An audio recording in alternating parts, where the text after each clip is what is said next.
आज के इस वीडियो में हम जानने वाले हैं, बात करने वाले हैं पर्सनैलिटी के बारे में, व्यक्तित्व के बारे में कि इसका कंसेप्ट क्या है, इसकी मीनिंग क्या है और इसका नेचर या इसकी प्रकृति क्या है। तो वीडियो को आखिर तक देखिए और वीडियो कैसा लगा कमेंट करके जरूर बताइए। तो हम वीडियो को स्टार्ट करते हैं। तो सबसे पहले अगर हम कंसेप्ट की बात करें, इसकी अवधारणा की बात करें, सो personality is known by the conduct, behaviour, moments and everything else concerning the individual. कि व्यक्तित्व की बात करते हैं तो इसमें क्या आता है, किसी इंडिविजुअल का, उसका कंडक्ट, बिहेवियर, मोमेंट्स, ठीक है, जो भी चीजें उससे जुड़ी हो, चाहे हम उसके फिजिकल अपीयरेंस की बात करें या उसकी बात करने के तरीके की बात करते हैं, दूसरों से कैसे बात करता है, कैसे बोलता है, उसका बिहेवियर किस तरह का है, तो पर्सनैलिटी में सारी चीजें आ जाती हैं। ठीक है, पर्सनैलिटी इंक्लूड्स, तो इसमें कौन कौन सी चीजें जुड़ी होती हैं, तो personality includes a persons physical, psychological and emotional aspect. तो इसमें तीन चीज हम देखने को मिलती है कि किसी भी इंसान का, चाहे उसका फिजिकल, उसका शारीरिक पक्ष इसमें आता है, चाहे उसका साइकोलॉजिकल, मनोवैज्ञानिक और भावात्मक। तो हम देखते हैं कि यार एक जो पर्सनैलिटी हम कहते हैं कि यार ये अच्छी पर्सनैलिटी जो दिखने में अच्छा हो, गुड लुकिंग हो, लेकिन क्या जो दिखने में अच्छा है वही एक अच्छी पर्सनैलिटी है? नहीं। फिर दूसरी चीज क्या है कि साइकोलॉजिकल, वो मानसिक रूप से भी वो अच्छा हो, वो दूसरों को समझने वाला हो, जानने वाला हो, नॉलेजेबल हो, इस तरह से हो। प्लस तीसरी चीज अगर ले, इमोशनल एस्पेक्ट, भावात्मक पहलू, तो इमोशनली वीक ना हो, इमोशनली स्ट्रांग हो। चाहे कोई भी सिचुएशन आए, हर सिचुएशन पे उसके बिहेवियर में ज्यादा, उसके इमोशंस में ज्यादा चेंजेस ना आए। मतलब एक तरह का कैसा इमोशंस उसके होने चाहिए, स्टेबल होने चाहिए। ये नहीं कि छोटी छोटी बात पे भड़क जाए, गुस्सा हो जाए, ठीक है, ऐसा नहीं होना चाहिए, इमोशनली स्ट्रांग होना चाहिए। तो पर्सनैलिटी में तीन चीजें जो आती हैं इसमें इंक्लूड्स क्या है, physical, psychological and emotional aspect. जिनकी ये तीनों चीजें स्ट्रांग होती है हम कहते हैं यार ये बहुत अच्छी पर्सनैलिटी है। लेकिन अगर कहीं पे भी कोई चीजें लैक करती हैं तो हम कहते हैं कि नहीं यार, एक अच्छे पर्सनैलिटी में जो क्वालिटीज होनी चाहिए वो इसमें नहीं है, ये अपने इमोशन पे ही कंट्रोल नहीं रख पाता। तो क्या ये हम इसको कैसे अच्छी पर्सनैलिटी बोलेंगे?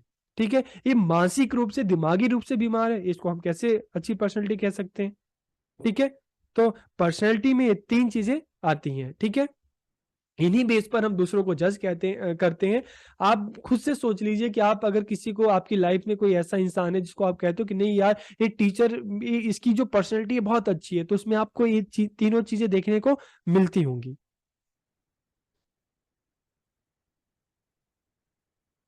It is the sum total of ways in which an individual reacts and interacts with others।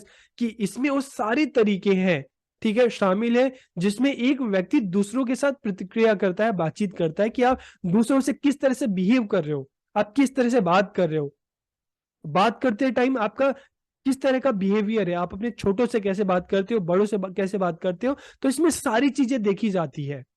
अगर किसी इंसान की ये चीजें अच्छी हो, वो सबसे बहुत अच्छे से बात करता हो, नॉलेजेबल हो, अपनी नॉलेज सबके साथ शेयर करता हो, सबकी हेल्प करता हो, तो हम कहेंगे यार ये बहुत अच्छी पर्सनैलिटी है। और बहुत सारे लोग ऐसे भी हैं कि अपने से छोटे लोगों से ठीक से बात ही नहीं करते, रिस्पेक्ट ही नहीं करते, तो हम कहते हैं नहीं यार ये तो अच्छी पर्सनैलिटी नहीं है। ठीक है, so it is a psychosocial phenomenon which analyzes the cognitive features and presentation of individual in the society. तो हम कहते हैं यार कि जो ह्यूमन है एक सोशल बीइंग है, हम एक सामाजिक प्राणी है, सोसाइटी में रह रहे हैं। तो इस सोसाइटी में रहकर हम समाज में जो व्यक्तियों के साथ हम क्या करते हैं, इंट्रैक्शन करते हैं, अंतरक्रिया करते हैं। ठीक है, तो इसमें साइको जो हमारे दिमाग से रिलेटेड है, ठीक है, और सामाजिक जो सोसाइटी से रिलेटेड है। सो यह एक मनोसामाजिक घटना है जो समाज में व्यक्ति की संज्ञानात्मक विशेषताओं और प्रस्तुति का विश्लेषण करती है कि आप किस तरह से हैं, आप दिमागी रूप से कैसे हैं, ठीक है, और आप अपने आप को किस तरह से अपने सोसाइटी के लोगों के सामने प्रेजेंट कर रहे हैं, आपकी अपनी प्रेजेंटेशन कैसी है, आपका किस तरह का बिहेवियर है, आप किस तरह से दूसरों से बात करते हैं। तो ये सारी चीजें पर्सनैलिटी में हम इसको देख सकते हैं, जान सकते हैं। यह किसी व्यक्ति के गुण को प्रदर्शित करता है जो दिखाई देता है और जो दूसरों को प्रभावित या परेशान करता है। तो इसमें व्यक्ति की, इंसान की, इंडिविजुअल की जो क्वालिटीज है उसको देखी जाती है।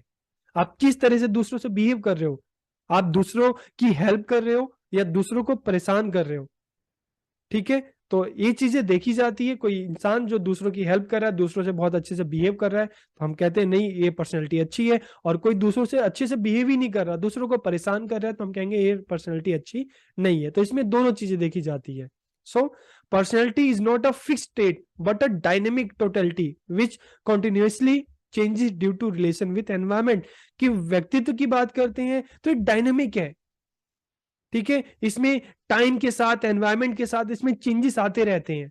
तो व्यक्तित्व कोई स्थिर अवस्था नहीं बल्कि एक गतिशील समग्रता है जो पर्यावरण के साथ संबंध के कारण लगातार बदलती रहती है। आप किस सोसाइटी में हो, आप गांव में हो, आप विलेज में हो, आप स्कूल में हो, आप घर में हो, ठीक है। तो अलग अलग जगह जाओगे तो आपकी जो बात करने का, दूसरों से इंटरेक्ट करने का तरीका बदल जाता है। आप अपनी कंट्री में हो, दूसरी कंट्री में हो, तो डिपेंड करता है।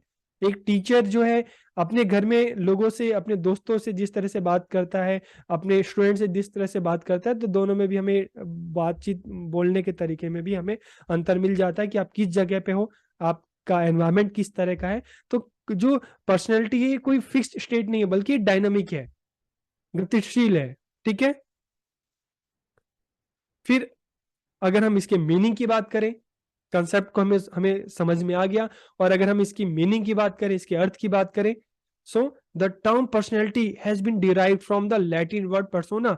तो आपको पता है कि इंग्लिश की जो ज्यादातर जो शब्द हैं, वर्ड हैं, लैटिन, ग्रीक, ठीक है, इन्हीं फ्रेंच, इन्हीं से लिए गए हैं। तो इसी तरह से जो इंग्लिश वर्ड पर्सनैलिटी है कहां से लिया गया है, ये लैटिन वर्ड पर्सोना से लिया गया है।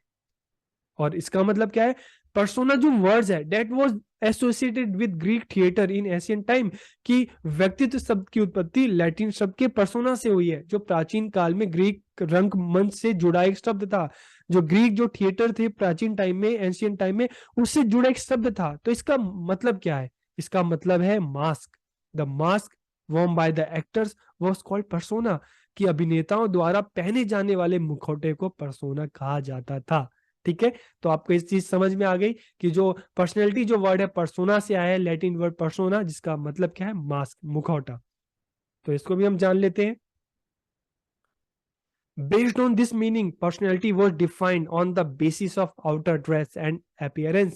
कि इस अर्थ के आधार पे अगर हम देखें कि मुखौटा मतलब जो इंसान ने अलग से डाल रखा है, तो इस अर्थ के आधार पर व्यक्तित्व को बाहरी वेशभूषा या दिखावे के आधार पर परिभाषित किया गया। अगर उस वर्ड की मीनिंग की हम बात करें, तो इसका क्या मतलब निकलता है, जो बाहर से देखने में अच्छा है, सुंदर है, उसको हम एक अच्छी पर्सनैलिटी मानेंगे। और जो बाहर से दिखने में सुंदर नहीं है, अच्छा नहीं है, ठीक है, तो उसको हम कहेंगे यार ये तो अच्छी पर्सनैलिटी नहीं है। तो क्या इस तरह की जो डेफिनेशन है उसको हम सही कहेंगे? बिल्कुल सही नहीं कहेंगे। तो इसीलिए काफी सारे साइकोलॉजिस्ट थे, उन्होंने इस तरह की जो डेफिनेशन थी उसको उन्होंने बिल्कुल रिजेक्ट कर दिया। और धीरे धीरे अलग अलग जो साइकोलॉजिस्ट थे उन्होंने पर्सनैलिटी को अपने अपने तरीके से डिफाइन किया। तो ऐसे में लगभग जब 49 के आसपास साइकोलॉजिस्ट ने उन्होंने पर्सनैलिटी वर्ड्स को अपने अपने तरह से उसको डिफाइन किया। उसके बाद उसके बाद क्या हुआ, फिर एक और जो साइकोलॉजिस्ट थे जिनका नाम क्या था, ऑलपोर्ट, ठीक है। ऑलपोर्ट ने क्या किया, ऑलपोर्ट ने उनसे पहले के जो 49 साइकोलॉजिस्ट थे उनकी जो डेफिनेशन थी उसको स्टडी किया, उसको पढ़ा, और उसके आधार पर उन्होंने पर्सनैलिटी की एक अपनी डेफिनेशन दी। तो जहां पे अल्पोर्ट का नाम आ रहा है वहां पे किसकी बात की जा रही है, पर्सनैलिटी की। तो अल्पोर्ट ने जो 49 साइकोलॉजिस्ट थे उनकी डेफिनेशन को पढ़ा, समझा, और उसके आधार पर उन्होंने अपनी एक डेफिनेशन दी, परिभाषा दी, जिसमें उन्होंने पर्सनैलिटी में जो इनर क्वालिटी है और आउटर क्वालिटी है दोनों को ही इन्होंने इसमें जोड़ा, ठीक है। दोनों को ही इन्होंने सम्मिलित किया पर्सनैलिटी में। कि सिर्फ बाहरी जो क्वालिटीज है उसको भी नहीं बल्कि जो इनर जो क्वालिटीज है, इन दोनों चीजों को मिलाकर पर्सनैलिटी बनती है। अल्पोर्ट ने ये इस तरह की डेफिनेशन दी। और आगे चलकर बहुत सारे जो साइकोलॉजिस्ट थे उन्होंने अल्पोर्ट की जो ये डेफिनेशन है इसको उन्होंने एक्सेप्ट किया कि हाँ ये बात बिल्कुल ठीक है कि पर्सनैलिटी में सिर्फ आउटर क्वालिटीज नहीं, इनर क्वालिटीज को भी देखा जाता है, ठीक है। तो यहां तक आपको समझ में आ गया। नेट में, सीटेट में या इस तरह का जो क्वेश्चन है जहां पे अल्पोर्ट की बात आती है तो पर्सनैलिटी से रिलेटेड आप डाल सकते हैं, ठीक है। और अगर हम अब डेफिनेशन की बात करते हैं तो अल्पोर्ट ने क्या डेफिनेशन दी थी इसको भी हम देख लेते हैं। Personality is the dynamic organization within the individual of those psychophysical system that determine his unique adjustment to his environment. कि व्यक्तित्व व्यक्ति के भीतर उन मनोशारीरिक व्यवस्थाओं का गत्यात्मक संगठन है, ठीक है, जो पर्यावरण में उसके अद्वितीय समायोजन को निर्धारित करता है। अल्पोर्ट ने डेफिनेशन दी जिसमें बात कर रहे हैं कि इसमें एक एनवायरनमेंट में, ठीक है, जो इंसान है चाहे उसकी जो इनर क्वालिटी है चाहे जो आउटर क्वालिटीज है, ठीक है, वो दोनों उन चीजों को मिलाकर जिसमें एनवायरनमेंट का भी असर पड़ता है, इनको मिलाकर एक पर्सनैलिटी बनती है, ठीक है। और इसी हिसाब से अगर हम देखें स्टीफन पी रॉबिन ने, इन्होंने भी क्या कहा कि personality is the sum total of ways in which an individual reacts and interact with others, कि व्यक्तित्व उन तरीकों का कुल योग है जिसमें एक व्यक्ति प्रतिक्रिया करता है, रिएक्ट करता है और दूसरों के साथ इंटरेक्ट करता है। तो ये सारी चीजें यही इससे ही पता चलता है कि किसी की जो पर्सनैलिटी है किस तरह की है, रिएक्ट किस तरह से करता है, किसी भी सिचुएशन में रिएक्ट किस तरह से करता है, दूसरों से इंटरेक्ट किस तरह से करता है, तभी तो पता चलता है यार सामने वाली कैसी पर्सनैलिटी है।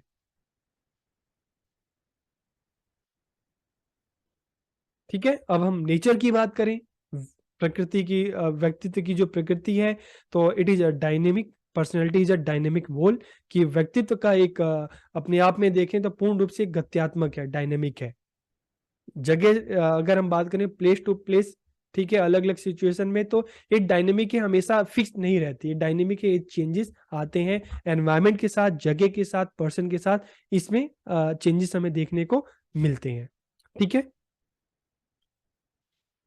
पर्सनैलिटी मेजर्स बिहेवियर, कि व्यक्तित्व व्यवहार को मापता है, कि अगर हम पर्सनैलिटी की बात करते हैं तो बिहेवियर की बात जरूर आती है, कि बिहेवियर के बेस पर भी हम जज करते हैं यार सामने वाले की पर्सनैलिटी कैसी है, तो उसका बिहेव कैसा है, अच्छा है या नहीं है, तो ये भी इसका एक नेचर है।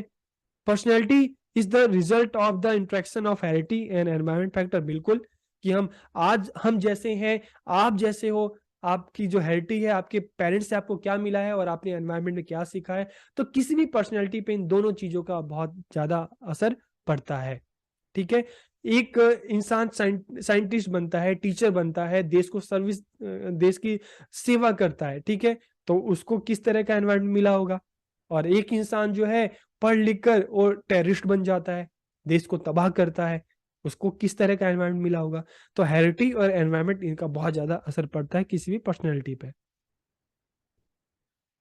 मोटिव फोर्स, प्रेरक बल, की पर्सनैलिटी की बात करें तो इसके पीछे कहीं ना कहीं एक मोटिव फोर्स होता है, एक प्रेरक बल होता है, ठीक है। आप किसी भी एक अच्छी पर्सनैलिटी को ले लो, ठीक है, चाहे एक अच्छी पर्सनैलिटी की पॉजिटिव में बात करें चाहे नेगेटिव वे में बात करें, हम स्वामी विवेकानंद को लें तो उनके पीछे अगर बात करें जो एक प्रेरक बल था, वो किसका था, रामकृष्ण परमहंस का, स्वामी रामकृष्ण परमहंस का। वही अगर हम बात करते हैं एपीजे अब्दुल कलाम का, तो उनके पीछे उनके टीचर्स का जो एक प्रेरक बल था, मोटिव फोर्स था। तो यहाँ पे एक जो नेचर है कि मोटिव फोर्स, प्रेरक बल की हम बात कर रहे हैं, ठीक है। सेल्फ कॉन्शियस, आत्म जागरूक, आपको अपने बारे में कितना पता है, आपको अपनी स्ट्रेंथ के बारे में, आपकी स्ट्रेंथ क्या है, वीकनेस क्या है, ठीक है, हमें किस तरह से बिहेव करना चाहिए, किस तरह से नहीं करना चाहिए, किससे कैसी बात करनी चाहिए, तो सेल्फ कॉन्शियस या आत्म जागरूक होना जरूरी है। अडेप्टेबिलिटी टू एनवायरमेंट, पर्यावरण के प्रति अनुकूलता, ठीक है, ये भी इसका एक फैक्टर है।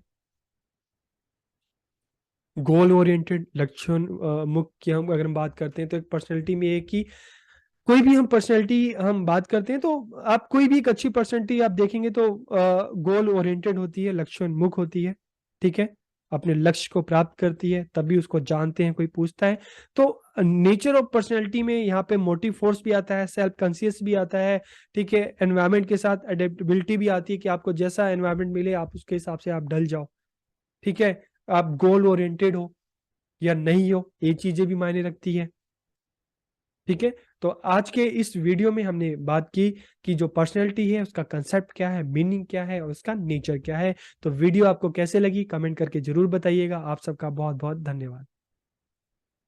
इससे पहले के वीडियो में हमने पर्सनैलिटी की बात की, हमने व्यक्तित्व की बात की और हमने जाना, हमने समझा कि पर्सनैलिटी होती क्या है। और आज के इस वीडियो में हम थ्योरीज ऑफ पर्सनैलिटी में बात करने वाले हैं टाइप अप्रोच की। हम जानेंगे समझेंगे कि टाइप अप्रोच है क्या, और इस अप्रोच में पर्सनैलिटी के बारे में क्या क्या बातें की गई है, और इस अप्रोच को देने वाले जो अलग अलग थिंकर्स हैं, जो साइकोलॉजिस्ट हैं, हम उनके बारे में भी बात करेंगे। और बेसिकली इसमें हम जो फोर थिंकर्स हैं, साइकोलॉजिस्ट हैं, हम उनकी बात करेंगे। और ये फोर साइकोलॉजिस्ट कौन कौन से हैं? हिपोक्रेट्स, कैसिमर, शेल्डन और यूंग। तो हम इनके बारे में बात करेंगे कि इन्होंने टाइप अप्रोच में पर्सनैलिटी के बारे में, व्यक्तित्व के बारे में क्या क्या बातें बताई है। तो वीडियो को आखिरी तक देखिए। वीडियो कैसा लगा कमेंट करके जरूर बताइए। तो वीडियो को हम शुरू करते हैं। और देखिए, जब हम टाइप अप्रोच की बात करते हैं ना, तो this approach refers to the psychological classification of individual.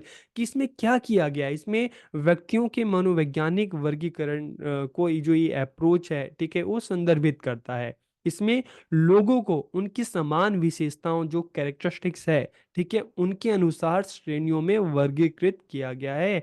In this people are classified into categories according to their similar characteristics under the type approach. Many thinkers have given their models to explain personality.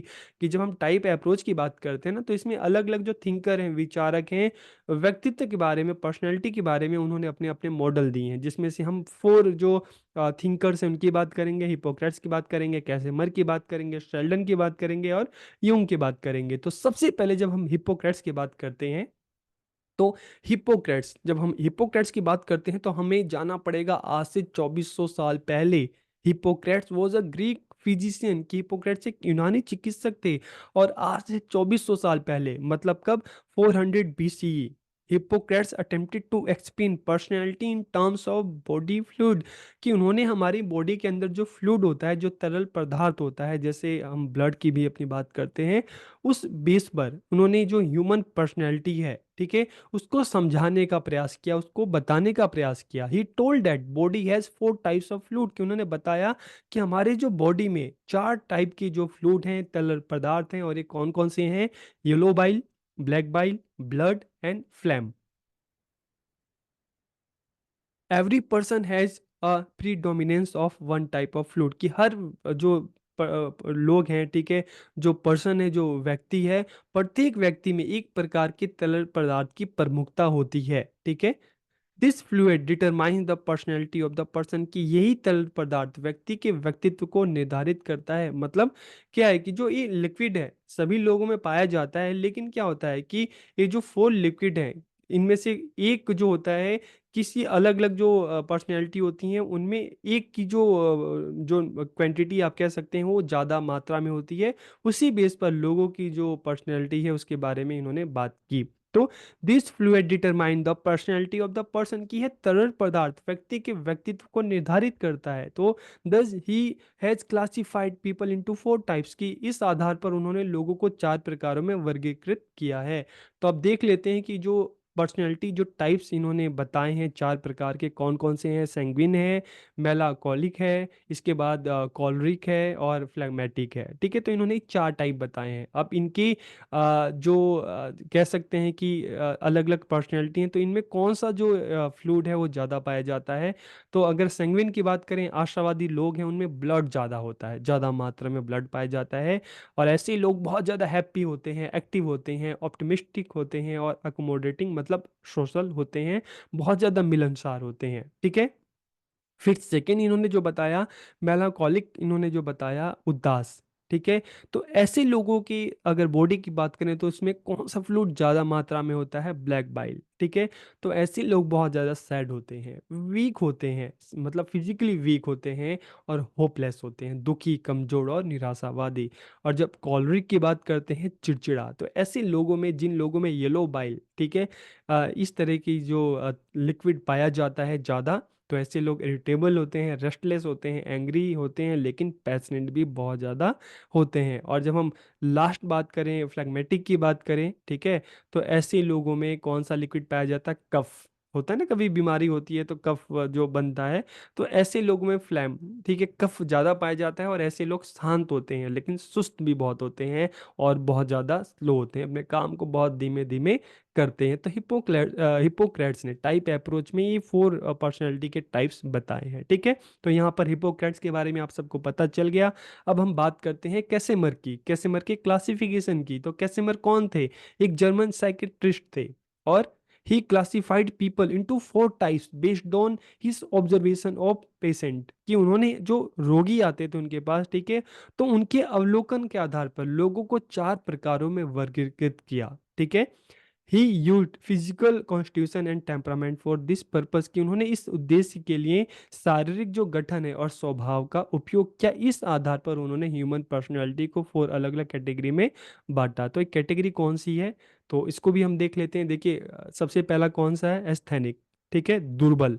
और इसके लिए इन्होंने एक और word जो use किया है, स्किजॉइड।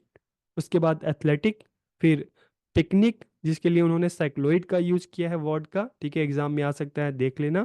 और उसके बाद डिस्प्लास्टिक। तो ये अलग अलग इन्होंने पर्सनालिटी के 4 टाइप्स बताए हैं। और इनकी बॉडी टाइप के बारे में उन्होंने क्या कहा है कि जो एस्थेनिक लोग हैं, ठीक है, दुर्बल लोग हैं, ये टॉल होते हैं बहुत ज़्यादा, थिन पतले भी होते हैं, अंडर वेट होते हैं, इनका वेट जितना होना चाहिए उम्र के हिसाब से, शरीर के हिसाब से, उतना नहीं होता।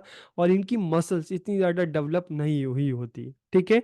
और इस तरह के जो लोग होते हैं उनकी पर्सनैलिटी कैसे होती है, बहुत ज़्यादा वो चिड़चिड़े होते हैं, गैर जिम्मेदार होते हैं, सोशल बिल्कुल नहीं होते, अपने में ही रह जाते हैं, बहुत ज़्यादा शाई होते हैं, दिन में सपने देखने वाले ज़्यादा होते हैं, और कल्पनावादी बहुत होते हैं। फिर जब एथलेटिक की उन्होंने बात की, तो एथलेटिक अगर बात करते हैं, तो इस तरह जिनकी पर्सनैलिटी होती है, बॉडी टाइप कैसे होते हैं, मस्कुलर होते हैं, मतलब बहुत ज़्यादा हिस्ट पुस्ट हेल्दी होते हैं, ठीक है, मतलब शरीर से अच्छे होते हैं, सेहतमंद होते हैं।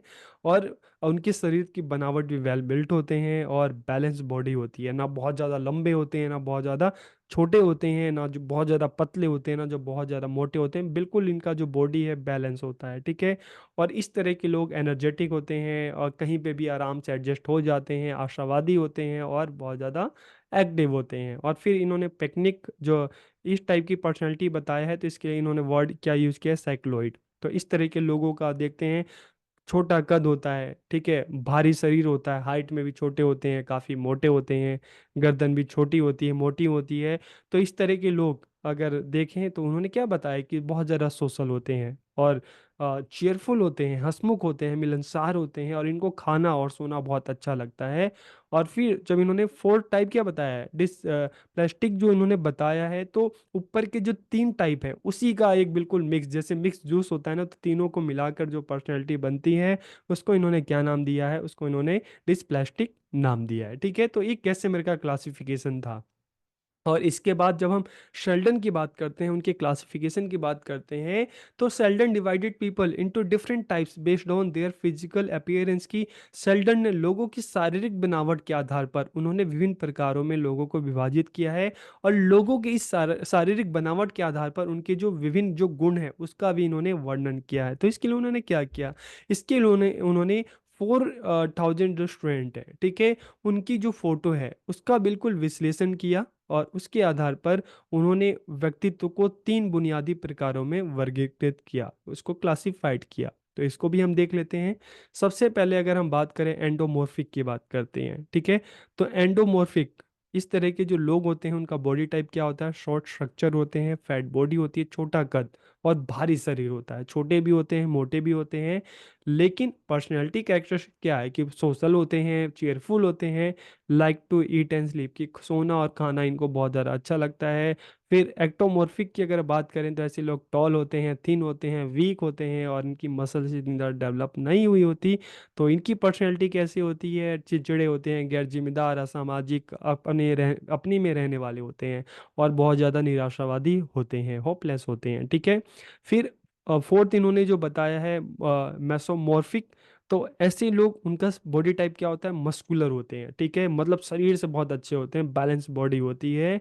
और इस तरह के लोग बिल्कुल साहसी होते हैं, करेजियस होते हैं, फियरलेस, निडर होते हैं, फुर्तीले होते हैं, आशावादी होते हैं, और बहुत ज़्यादा हार्ड वर्किंग होते हैं। तो सेल्डन ने ये 3 टाइप जो है उन्होंने इसको क्लासिफाइड किया है लोगों की पर्सनैलिटी को, ठीक है। और फिर हम बात करते हैं युंग से क्लासिफिकेशन की बात करते हैं।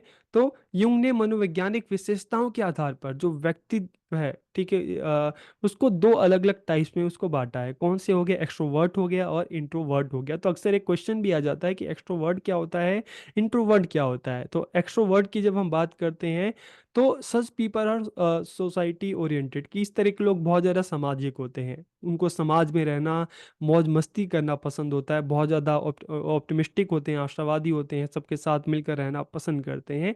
और ऐसे लोग जो होते हैं बहुत ज़्यादा यथार्थवादी होते हैं, मतलब वर्तमान में रहना पसंद करते हैं। और often such people display leadership quality, के ऐसे लोगों में नेतृत्व का गुण भी बहुत अच्छा होता है। लेकिन जब इंट्रोवर्ट की बात करते हैं तो उसका बिल्कुल अपोजिट, कि ये लोग जो होते हैं सिर्फ अपने में ही रह जाते हैं, इनको इतने सोशल नहीं होते, दूसरों से मिलना जुलना इतना पसंद नहीं होता, इनके दोस्त बहुत कम होते हैं और ये सेल्फ सेंटर्ड होते हैं, ठीक है, और रूढ़िवादी होते हैं, इनके अपने नियम होते हैं, अपने रूल होते हैं, सिर्फ उसी पे ही ये चलते हैं, ठीक है।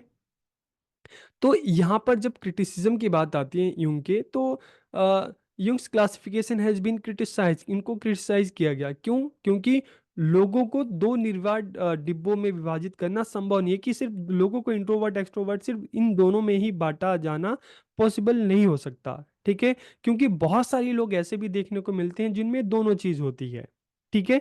तो इसलिए काफी सारे जो साइकोलॉजिस्ट थे उन्होंने इसको क्रिटिसाइज किया, और फिर क्या किया, वे बहिर्मुखी और अंतर्मुखी दोनों प्रकार की विशेषताओं का प्रदर्शन करते हैं। तो बहुत सारे साइकोलॉजिस्ट का मानना है कि बहुत सारे ऐसे भी लोग होते हैं जिसमें दोनों तरह की जो आप कह सकते हो कि फीचर्स हैं वो देखने को मिलता है। तो इसलिए जिनमें इंट्रोवर्ट और एक्सट्रोवर्ट जो है दोनों का जो मिश्रण देखने के लिए मिलता है, तो ऐसी पर्सनैलिटी को आगे चलकर बहुत सारे साइकोलॉजिस्ट ने एक नया नाम दिया, एम्बीवर्ट्स, ठीक है, एम्बीवर्ट्स इन्होंने इसको कहा। तो इस तरह से आज के इस वीडियो में हमने टाइप अप्रोच में जो अलग अलग जो थिंकर्स हैं, उन्होंने पर्सनैलिटी के बारे में क्या क्या बात की उसके बारे में हमने जाना समझा। तो वीडियो आपको कैसी लगी कमेंट करके ज़रूर बताइए। आप सबका बहुत बहुत धन्यवाद। थ्योरीज ऑफ पर्सनैलिटी में इससे पहले की वीडियो में ट्रेट थ्योरी में हमने बात की थी, अल्पोर्ट की बात की थी, हमने अल्पोर्ट की ट्रेट थ्योरी की बात की, और हमने जाना कि अल्पोर्ट ने अपने ट्रेट थ्योरी में पर्सनैलिटी के बारे में क्या क्या बताया। और अल्पोर्ट की जो ट्रेट थ्योरी थी, उनकी जो इस बारे में स्टडी थी, उसको आगे किसने बढ़ाया? कैटल ने। और इस वीडियो में हम बात करेंगे kettles trait theory of personality की। कैटल ने अपनी ट्रेट थ्योरी में पर्सनैलिटी के बारे में क्या क्या बातें कही। तो वीडियो को पूरा देखिए ताकि आप कैटल के थ्योरी के बारे में पूरा जान सकें। तो वीडियो को हम शुरू करते हैं। और कैटल के ट्रेड थ्योरी के बारे में जानने से पहले एक बार हम फिर से ट्रेड थ्योरी या ट्रेड अप्रोच की हम बात करते हैं। तो देखिए, जब हम ट्रेड की बात करते हैं ना, ट्रेड का मतलब क्या होता है कि जो एक ह्यूमन में, एक व्यक्ति में जो क्वालिटीज होती हैं जिनकी वजह से उसको जाना जाता है, उसको पहचाना जाता है, उसकी पर्सनैलिटी को डिस्क्राइब किया जाता है, उससे ही हम क्या कहते हैं? हम ट्रेड कहते हैं, ठीक है। तो इस सिद्धांत के अनुसार जो व्यक्तित्व है, जो इंडिविजुअल है, जो मनुष्य है, वो विभिन्न ट्रेड से, शील गुणों से बना होता है। और वो जो उसकी जो गुण है, उसके जो ट्रेट हैं, उसकी जो क्वालिटीज हैं, उसी की वजह से उसको जाना जाता है, उसको डिस्क्राइब किया जाता है, उसको पहचाना जाता है। आपसे कोई पूछे कि बताइए आपका फ्रेंड कैसा है, तो उसकी जो क्वालिटीज हैं उसी के बेस पर आप उसके बारे में बताओगे कि अच्छा वो ऑनेस्ट है, ठीक है, वो हार्ड वर्किंग है, वो कामचोर है, वो बहुत मेहनत करता है, वो हमेशा सच बोलता है।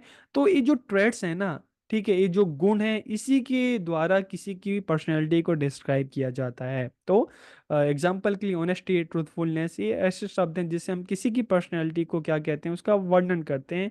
लेकिन जब हम ट्रेड की बात करते हैं, एक ऐसी क्वालिटी है जो सिर्फ दिखाने के लिए नहीं है, बल्कि इंसान में वो हमेशा ही रहती हैं, ठीक है। But this quality should not be for show, ये शो के लिए नहीं होता, बल्कि उसकी पर्सनैलिटी में होता है। कोई अगर ईमानदार है तो वो दिखाने के लिए नहीं है, वो उसकी पर्सनैलिटी में हो, ठीक है, वो मन से, दिल से, दिमाग से, हर तरीके से वो ईमानदार है, ठीक है।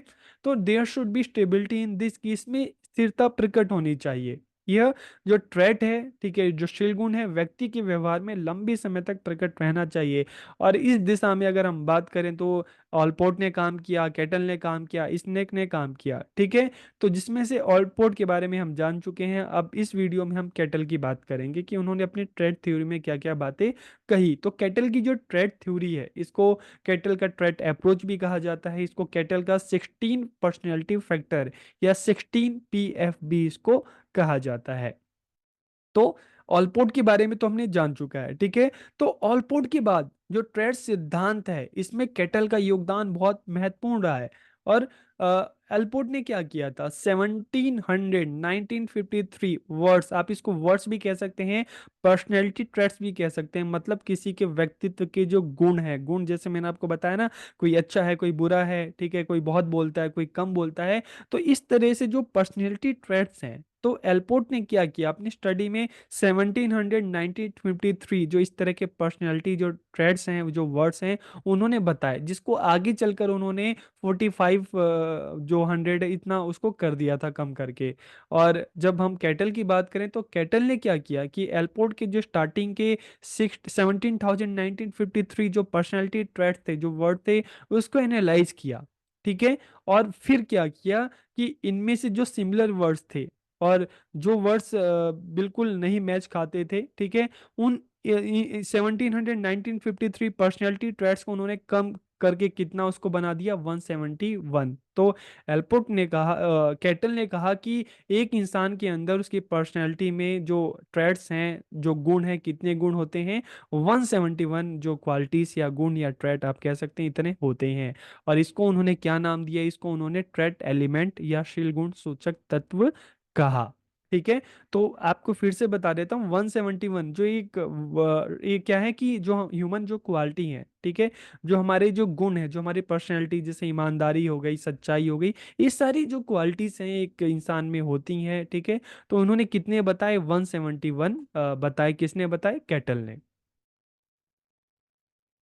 Then he try to find connection between these 171 traits, और उसके बाद कैटल ने क्या किया कि जो ये 171 जो ट्रेड्स हैं, जो क्वालिटीज हैं, इनमें भी आपस में उन्होंने संबंध बिठाने की कोशिश की कि उन्होंने इसको फिर से एनालाइज किया कि इनमें से कहीं और जो वर्ड्स हैं जो एक दूसरे के बिल्कुल सिमिलर हैं, ठीक है, पर्यायवाची हैं, उसको ढूंढने का प्रयास किया। और उन्होंने देखा कि इन 171 ट्रेड्स में से कुछ शब्द हैं एक दूसरे से बिल्कुल मिलते हैं, और कुछ के साथ ज्यादा मिलते हैं, और कुछ एक दूसरे से कम मिलते हैं। तो फिर उन्होंने क्या किया, इस आधार पर उन्होंने जो अधिक मिलते जुलते जो शील गुण है, जो ट्रेड्स हैं, उसका एक विशिष्ट समूह बनाया, और इसको उन्होंने क्या नाम दिया, सरफेस ट्रेड नाम दिया। क्या नाम दिया, सरफेस ट्रेड, सतही शील गुण।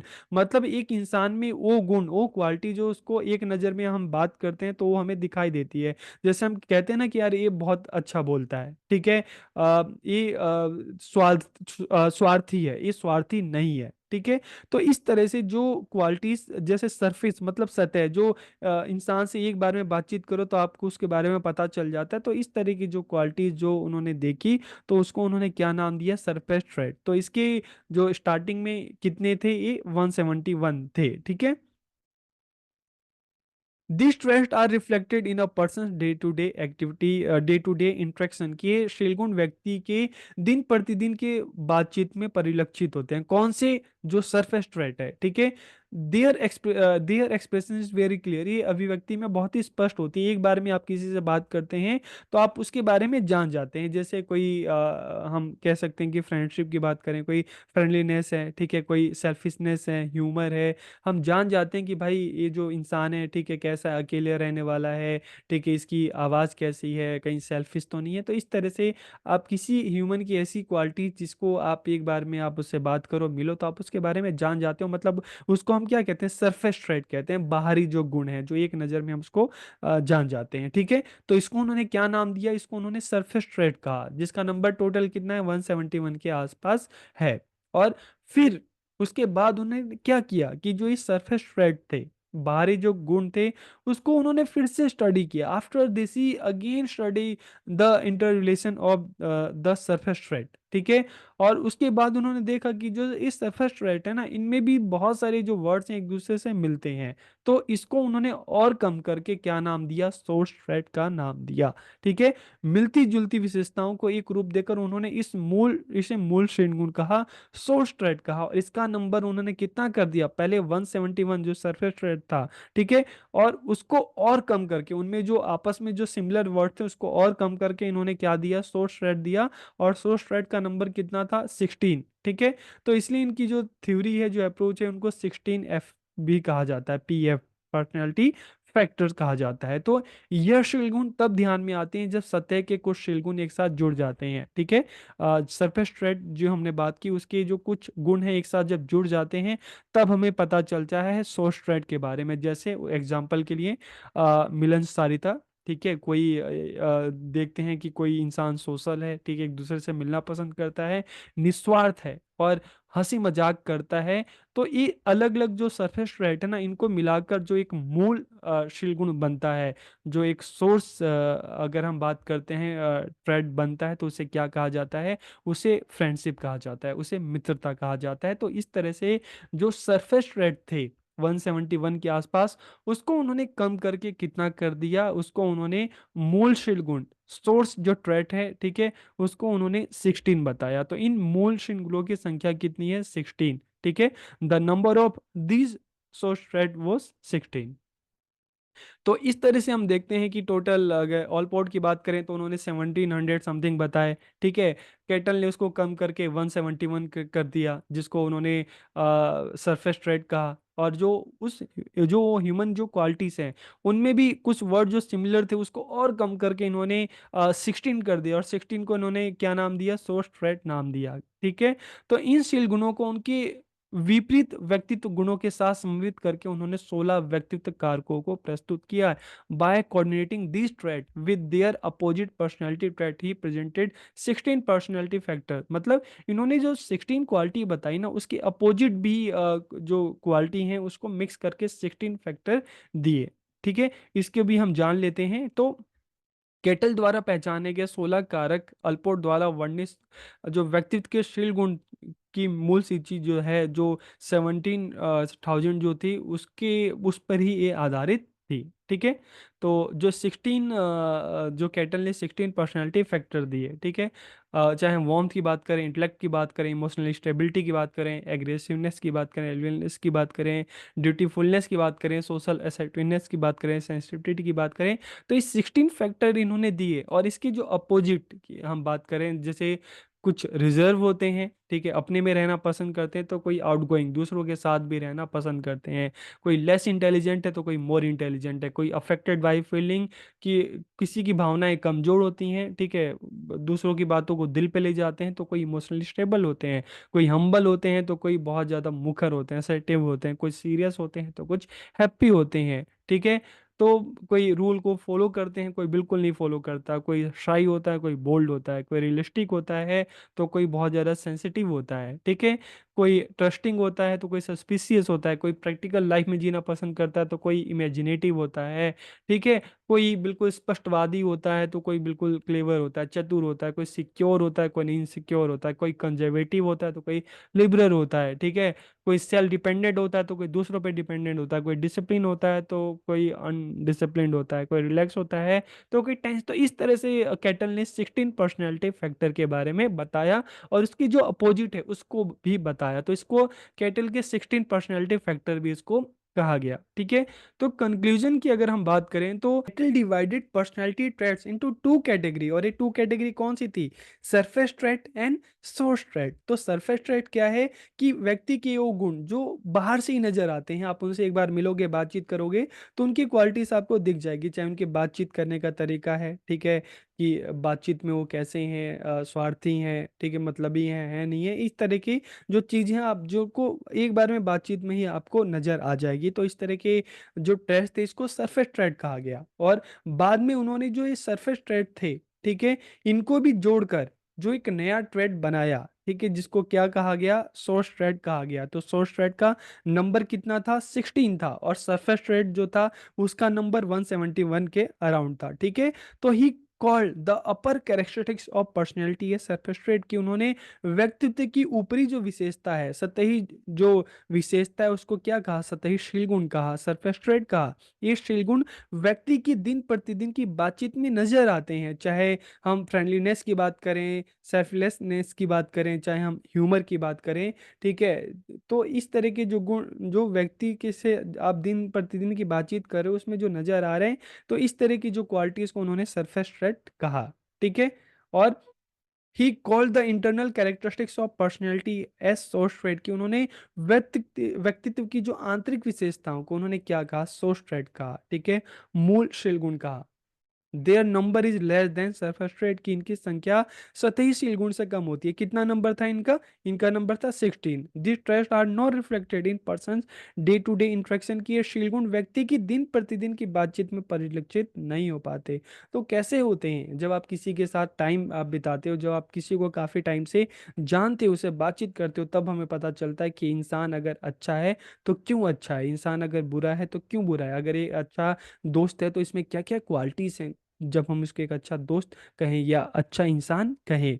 तो this traits come into focus when certain traits of the surface are combined together, ये शील गुण तब ध्यान में आते हैं जब सतह के कुछ गुण को एक साथ जोड़ दिया जाता है। जैसे 171 जो ट्रेड्स थे, उनको जो उनमें सिमिलर वर्ड्स हैं उनको जोड़कर 16 ट्रेड बनाया गया, जिसका क्या नाम दिया गया, सोर्स ट्रेड कहा गया, ठीक है। तो एग्जाम्पल के लिए कि कोई बहुत मिलनसार है, निस्वार्थ है, ठीक है, हंसी मजाक करने वाला है, तो इनको एक साथ रखकर इन गुणों को जोड़कर एक जो सोर्स थ्रेड बनेगा उसे हम क्या कहेंगे, मित्रता कहेंगे, ठीक है। तो the number of this source thread was 16, की इन शील गुणों की संख्या कितनी है, 16। तो लास्ट में अगर हम एजुकेशनल इम्प्लीकेशंस की बात करते हैं, तो इससे विद्यार्थियों के व्यक्तित्व के गुणों को, पहचान को महत्व मिलता है, ठीक है। तो this has given importance to the identification of personality traits of the individual. तो इससे हमें जो विद्यार्थी हैं उनकी जो क्वालिटीज हैं उसके बारे में पता चलता है। शिक्षा जगत को व्यक्तित्व के मापन का प्रमाणिक और वस्तुनिष्ठ साधन प्राप्त हुआ। तो चाहे हम बात करते हैं एल्पोर्ट की बात करें, चाहे हम कैटल की बात करें, तो उनकी जो ये स्टडी है, ठीक है, उनकी जो ये रिसर्च रही है, तो इससे क्या हुआ, जो आगे चलकर जब हम शिक्षा जगत की बात करते हैं, ठीक है, तो उनको एक गिफ्ट ही मिला जिससे बच्चों के बारे में, उनकी पर्सनैलिटी के बारे में अच्छे से जाना जा सकता था। विद्यार्थियों के व्यक्तित्व गुणों की पहचान हेतु व्यवहार निरीक्षण विधि का प्रचलन प्रारंभ हुआ, जैसे हमने ऑलपोर्ट की बात की थी। The practice of behaviour observation method started to identify the personality qualities या और ट्रेट ऑफ स्टूडेंट। व्यक्तित्व के बाहरी व्यवहार संरचना के साथ साथ जो उनकी आंतरिक व्यवहार है, ठीक है, जो इनकी इनर क्वालिटीज हैं, उसके मापन को भी महत्व मिला। और शिक्षकों को विद्यार्थियों के व्यक्तित्व के गुणों की पहचान में सहायता मिली। Teacher have been help in identifying the personality traits of student by solving the problems of the student. It has help in their all round development, की विद्यार्थियों की जो समस्याएं हैं उनको दूर करके उनको उनके सर्वांगीण जो विकास है उसमें इससे सहायता मिली। तो इस तरह से हमने पहले ऑलपोर्ट की बात की, अब हमने केटल की बात की कि इनकी जो ट्रेड थ्योरी क्या है और इन्होंने अपनी ट्रेड थ्योरी में पर्सनैलिटी के बारे में क्या क्या बातें कही। स्टार्टिंग एल्पोर्ट ने की और बाद में उसके काम को जो आगे बढ़ाया, केटल ने आगे बढ़ाया। और एजुकेशनल इम्प्लीकेशंस क्या क्या हैं हमने उसकी बात की।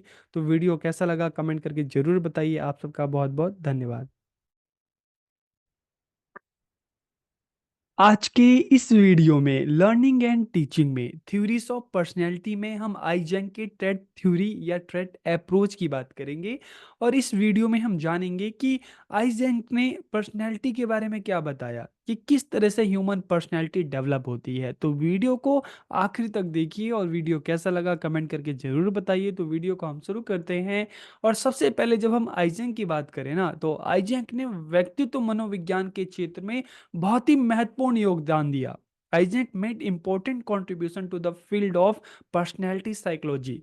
His theory have shaped our understanding in the area of personality, कि उनके सिद्धांतों ने व्यक्तित्व के क्षेत्र में हमारी समझ को आकार दिया। क्योंकि जब हम इनकी थ्योरी को पढ़ेंगे ना, इनके सिद्धांतों को पढ़ेंगे, तब हमें पता चलेगा कि जो ह्यूमन पर्सनैलिटी है किस तरह से डेवलप होती है। He studies genetic and environmental influences on personality, कि उन्होंने स्टडी की, रिसर्च की कि किस तरह से जो हेरिडिटी है, जो जेनेटिक है और जो एनवायरमेंटल जो फैक्टर्स हैं किस तरह से ह्यूमन पर्सनैलिटी है उस पर अपना प्रभाव डालते हैं। He study increase our understanding of individual differences. तो इससे क्या हुआ कि उनके इस अध्ययन से जो व्यक्तिगत विभिन्नताएं हैं उनके बारे में हमारी समझ को बढ़ावा मिला। और इससे एक टीचर के लिए भी तो काफ़ी हेल्पफुल है ना, कि जब क्लास में जाएगा तो अलग अलग बच्चे हैं, जो इंडिविजुअल डिफरेंसेस है उसको जानेगा, पहचानेगा, उस हिसाब से बच्चों को पढ़ा सकता है, समझा सकता है। तो Eysenck organise behaviour characteristics and personality traits, कि आइजेंक ने व्यवहार संबंधी विशेषताओं तथा व्यक्तिगत गुणों को संगठित किया। कैसे किया?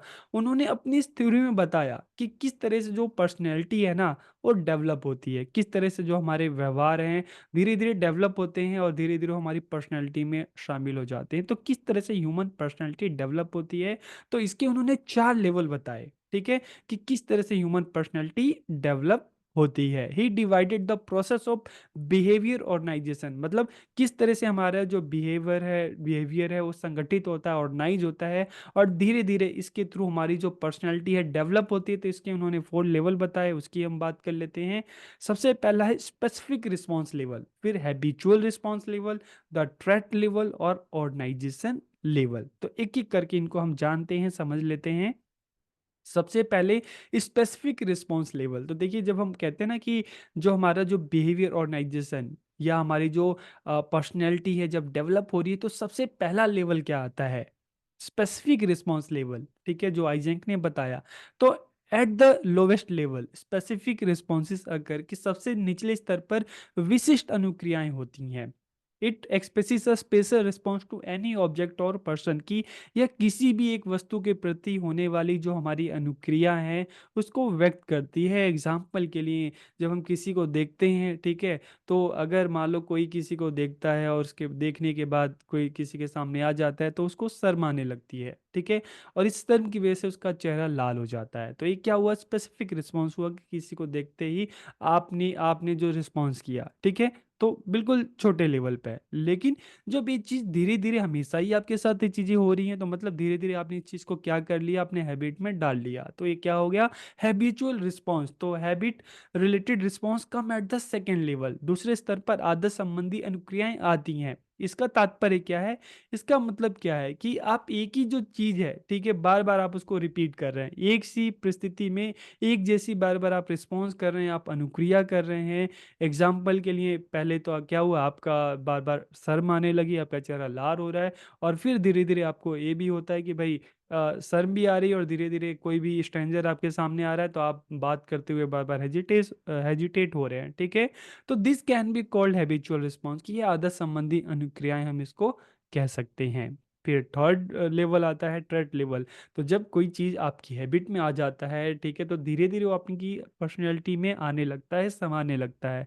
तो इसको हम कहते हैं ट्रेट लेवल, शील गुण स्तर, कि जो ये आपकी आदत है कि दूसरों को देख के शर्म आना, ठीक है, बार बार हेजिटेट होना, तो धीरे धीरे आपकी पर्सनैलिटी में इस तरह का गुण डेवलप होने लगता है। तो इस स्तर पर आदत संबंधी अनुक्रियाओं का व्यक्तित्व संबंधी अनुक्रियाओं के रूप में संगठन होने लगता है। तो all similar behaviour characteristics are organised as a trait, की व्यवहार संबंधी जो सभी एक सी विशेषताएं हैं धीरे धीरे और शील गुण के रूप में, ट्रेट के रूप में संगठित होने लगते हैं, ठीक है। एग्जाम्पल के लिए, habitual responses give rise to a specific trait called shyness, की धीरे धीरे अब ये चीज बार बार आपकी पर्सनैलिटी में आ रही है गुण, तो इसको हम क्या कहेंगे? शाइनेस कहेंगे। शाइनेस क्या होता है? कि आप दूसरों को देख रहे हो, आप बातचीत में भी आपको उससे ठीक से बात नहीं कर पा रहे, आप बार बार हेजिटेशन हो रही है, आप उससे आँख मिलाकर बात नहीं कर पा रहे शाइनेस के कारण, ठीक है? तो इस तरह की जो एक ट्रेट जो डेवलप हुआ, इसे क्या कहेंगे? शाइनेस, ठीक है? तो इस तरह से हम देखते हैं, जब 4th लेवल पे आते हैं ना, संगठन स्तर पर आते हैं, तो at the 4th level specific trait are named as a general group, कि इस तरह की जो आपकी जो हैबिचुअल रिस्पॉन्सेस हैं उससे एक ट्रेट डेवलप हो रहा है, तो उसको एक ग्रुप बना दिया जाता है, ठीक है? एक पर्सनैलिटी का एक टाइप की पर्सनैलिटीज़ को नाम दे दी जाती है। क्या नाम दिया जाता है? इसको कहा जाता है इंट्रोवर्ट। ऐसे लोग जो अपने में ही रहते हैं, दूसरों से बातचीत उतना करना पसंद नहीं कर पाते, ठीक है? सिर्फ़ बहुत ज़्यादा रिज़र्व रहते हैं, तो ऐसे लोग चिड़चिड़े भी काफ़ी होते हैं। तो एग्ज़ाम्पल के लिए बात करें, शर्मीलापन, चिड़चिड़ानापन, ठीक है? और जो रिज़र्व होते हैं, आत्मगतता की बात करें, तो ये जो ट्रेट है, इनसे मिलकर एक विशेष जो वर्ग है, ग्रुप है उसका निर्माण होता है, जिसे हम क्या कहेंगे, इंट्रोवर्ट कहेंगे, अंतर्मुखी कहेंगे। लेकिन सेम अगर इसका अपोजिट अगर बात करें कि कोई दूसरों से बातचीत करना पसंद करता है, ठीक है, दूसरों से बातचीत करके उसके चेहरे पे खुशी आ जाती है, ठीक है, बिल्कुल अच्छे से बात करता है, किसी तरह की हेजिटेशन नहीं होती। तो धीरे धीरे इस तरह का जो ट्रेड बनकर जो पर्सनैलिटी में आता है, तो उसे हम क्या कहते हैं, एक्सट्रोवर्ट कहते हैं, ठीक है। तो यहाँ पर आप समझ में आ गया होगा कि किस तरह से पर्सनैलिटी डेवलप होती है। तो इस आधार पर आइजेंक ने क्या किया, पर्सनैलिटी के 3 डायमेंशन बताए, ठीक है। Various group are achieve through behaviour organisation की, जो अलग अलग जो पर्सनैलिटी बनती है ना, इसी के थ्रू बनती है। तो Eysenck propose that personality could be reduce into 3 dimension, के आइजेंक ने प्रस्तावित किया कि व्यक्तित्व को 3 आयामों में विभाजित किया जा सकता है। और ये 3 आयाम कौन से हैं, ठीक है, ये 3 है, न्यूरोटिज्म, बहिर्मुखता जिसको एक्सट्रोवर्जन कहते हैं, अंतर्मुखता इंट्रोवर्जन, और लास्ट वाला इन्होंने कहा साइकोटिज्म, ठीक है। तो ये 3 जो पर्सनैलिटी डायमेंशन उन्होंने बताए, तो इसको भी हम समझ लेते हैं। तो सबसे पहले अगर हम एक्सट्रोवर्जन और इंट्रोवर्जन की बात करें, तो देखिए, जब एक्सट्रोवर्जन की बात करते हैं, तो ऐसे लोग जो सोशल होते हैं, समाज में दूसरों के साथ रहना, दूसरों के साथ एक्टिविटी करना उनको अच्छी लगती है, वो अपने तक सीमित नहीं रहते, ठीक है। और जब हम इंट्रोवर्जन की बात करते हैं, तो ऐसे लोग जो खुद में रिजर्व रहते हैं, दूसरों से बातचीत करना इतना पसंद नहीं करते। तो इस दोनों तरह की हम देखते हैं कि पर्सनैलिटी हमें देखने को मिलती है। समाज में ऐसे भी लोग होते हैं जो खुद में रहना पसंद करते हैं, दूसरों से इतना मतलब नहीं रखते, और ऐसे भी लोग होते हैं जो दूसरों के साथ मिलकर काम करना और ये चीज़ें उनको अच्छी लगती है। तो एक इस तरह के डायमेंशन उन्होंने बताया। सेकंड उन्होंने बताया न्यूरोटिसिज्म। तो एक किस तरह की जो डायमेंशन है, तो इसके बारे में उन्होंने क्या बताया, ठीक है, it refer to a person tendency to be upset और इमोशनल, कि इसमें उन्होंने कहा कि किसी भी व्यक्ति की परेशान या भावुक होने की प्रवृत्ति होती है, ठीक है। कुछ लोग ऐसे भी होते हैं जो इमोशनली स्टेबल नहीं होते, बहुत इमोशनल होते हैं, हमेशा परेशान, छोटी छोटी बात पर हमेशा परेशान हो जाते हैं। लेकिन इसके साथ साथ कुछ लोग ऐसे भी होते हैं जो इमोशनली स्टेबल होते हैं, कोई भी सिचुएशन हो वो बिल्कुल स्टेबल रहते हैं, इतने ज़्यादा परेशान नहीं होते। तो एक डायमेंशन इन्होंने बताया। थर्ड इन्होंने साइकोटिसिज्म जो मनोविकार इन्होंने बताया। तो मानसिक बीमारी से पीड़ित व्यक्तियों का अध्ययन करने के बाद आइजेंक ने अपने सिद्धांत में एक व्यक्तित्व आयाम जोड़ा, जिसे क्या कहा गया, जिसे साइकोटिज्म कहा गया, मनोविकृतिवाद कहा गया। People who have more of this trait have difficulty dealing with reality, कि जिन व्यक्तियों में यह विशेषता अधिक होती है उन्हें वास्तविकता से निपटने में कठिनाई होती है। और ऐसे जो लोग होते हैं एंटी सोशल होते हैं, ठीक है, दूसरों के साथ उनकी बनती नहीं है, शत्रुतापूर्ण होते हैं, नॉन एम्फेटेटिक होते हैं, मैनिपुलेटिव चालाक होते हैं। तो इस तरह की इन्होंने पर्सनैलिटी के 3 डायमेंशन उन्होंने बताए। अब अगर इसके एजुकेशनल इम्प्लीकेशन की बात करें, तो he made personality evaluable, explainable and behaviour predictable, कि उन्होंने व्यक्तित्व को मूल्यांकन करने योग्य बताया, ठीक है, व्याख्या योग्य बताया कि पर्सनैलिटी को इवेल्युएट किया जा सकता है, उसको एक्सप्लेन किया जा सकता है और प्रिडिक्ट भी किया जा सकता है, ठीक है। His theory on individual differences was applied practically in the field of education, की उनकी जो थ्योरी है, ठीक है। और जैसे उन्होंने अपनी थ्योरी में बताया कि किस तरह से हेरिडिटी एंड एनवायरनमेंट का पर्सनैलिटी पर प्रभाव पड़ता है, तो इसी से इंडिविजुअल डिफरेंसेस हमें देखने को मिलते हैं। तो इससे क्या होगा, एजुकेशन की फील्ड में बच्चे आते हैं, उनमें इंडिविजुअल डिफरेंसेस होते हैं, तो उस आधार पे बच्चों को उनकी नीड के हिसाब से उनको पढ़ाया जा सकता है, अलग अलग मेथड्स यूज किए जा सकते हैं। It studies explain and predict human behaviour, के मानव व्यवहार का अध्ययन, व्याख्या और भविष्यवाणी करता है। And this theory takes into account both nature and nurture, की यह सिद्धांत प्रकृति और पोषण दोनों को ध्यान में रखता है, कि दोनों का ही पर्सनैलिटी पर गहरा प्रभाव पड़ता है। तो इस तरह से आइजन के जो ट्रेड थ्योरी की हमने बात की, उन्होंने किस तरह से बताया कि किस तरह से पर्सनालिटी डेवलप होती है, किस तरह से ट्रेड डेवलप होते हैं, हमने उसकी बात की, इनकी पर्सनालिटी के 3 डायमेंशन की बात की। तो वीडियो आपको कैसा लगा कमेंट करके ज़रूर बताइए। आप सबका बहुत बहुत धन्यवाद। लर्निंग एंड टीचिंग में आज के इस वीडियो में थ्योरीज ऑफ पर्सनैलिटी में हम जिस टॉपिक के बारे में बात करने वाले हैं, जानने वाले हैं, समझने वाले हैं, टॉपिक कौन सा है, एडलर्स थ्योरी ऑफ पर्सनैलिटी, जिसको आप एडलर्स थ्योरी ऑफ इंडिविजुअल साइकोलॉजी भी कह सकते हैं, और इसको एडलर्स साइको एनालिटिक अप्रोच भी कहते हैं। तो इस वीडियो में हम जानेंगे कि एडलर ने पर्सनैलिटी के बारे में क्या-क्या बातें कही है। तो वीडियो को आखिरी तक देखिए, और वीडियो कैसा लगा कमेंट करके ज़रूर बताइए। तो वीडियो को हम शुरू करते हैं। और सबसे पहले अगर एडलर की हम बात करें, इनकी थ्योरी की बात करें, तो Adler's theory of personality is known as the theory of individual psychology की एडलर की इस थ्योरी को इंडिविजुअल साइकोलॉजी थ्योरी भी कहा जाता है। उनका मानना था कि बचपन के अनुभव ही किसी के व्यक्तित्व को आकार देते हैं। आपका जैसा एक्सपीरियंस होगा वही असर आपकी पर्सनैलिटी पे पड़ेगा। अगर बचपन से आपका एक्सपीरियंस अच्छा होगा, आप चाहे घर की बात करें, सोसाइटी की बात करें, आपको अच्छी एजुकेशन मिले, अच्छा एक्सपीरियंस मिले, तो उसका आपकी पर्सनैलिटी पे एक पॉजिटिव असर पड़ता है। लेकिन अगर बचपन से ही आपका घर में, घर के बाहर, स्कूल में एक्सपीरियंस अच्छा नहीं होगा, तो कहीं न कहीं उसका आपकी पर्सनैलिटी पर एक नेगेटिव असर पड़ेगा, और उसी हिसाब से आपकी जो पर्सनैलिटी है डेवलप होगी। तो यदि बचपन के दौरान बच्चों को प्रोत्साहित किया जाए तो बच्चे सक्षम महसूस करेंगे, ठीक है? उनमें आत्मविश्वास बढ़ेगा। लेकिन अगर हम देखते हैं कि बचपन से ही अगर बच्चों के साथ अच्छा बिहेव ना किया जाए, उनको अच्छा एक्सपीरियंस ना दिया जाए, उनको हमेशा डिमोटिवेट ही अगर किया जाए, तो फिर क्या होगा? उसका बच्चों की पर्सनैलिटी पर एक नेगेटिव असर पड़ेगा, ठीक है?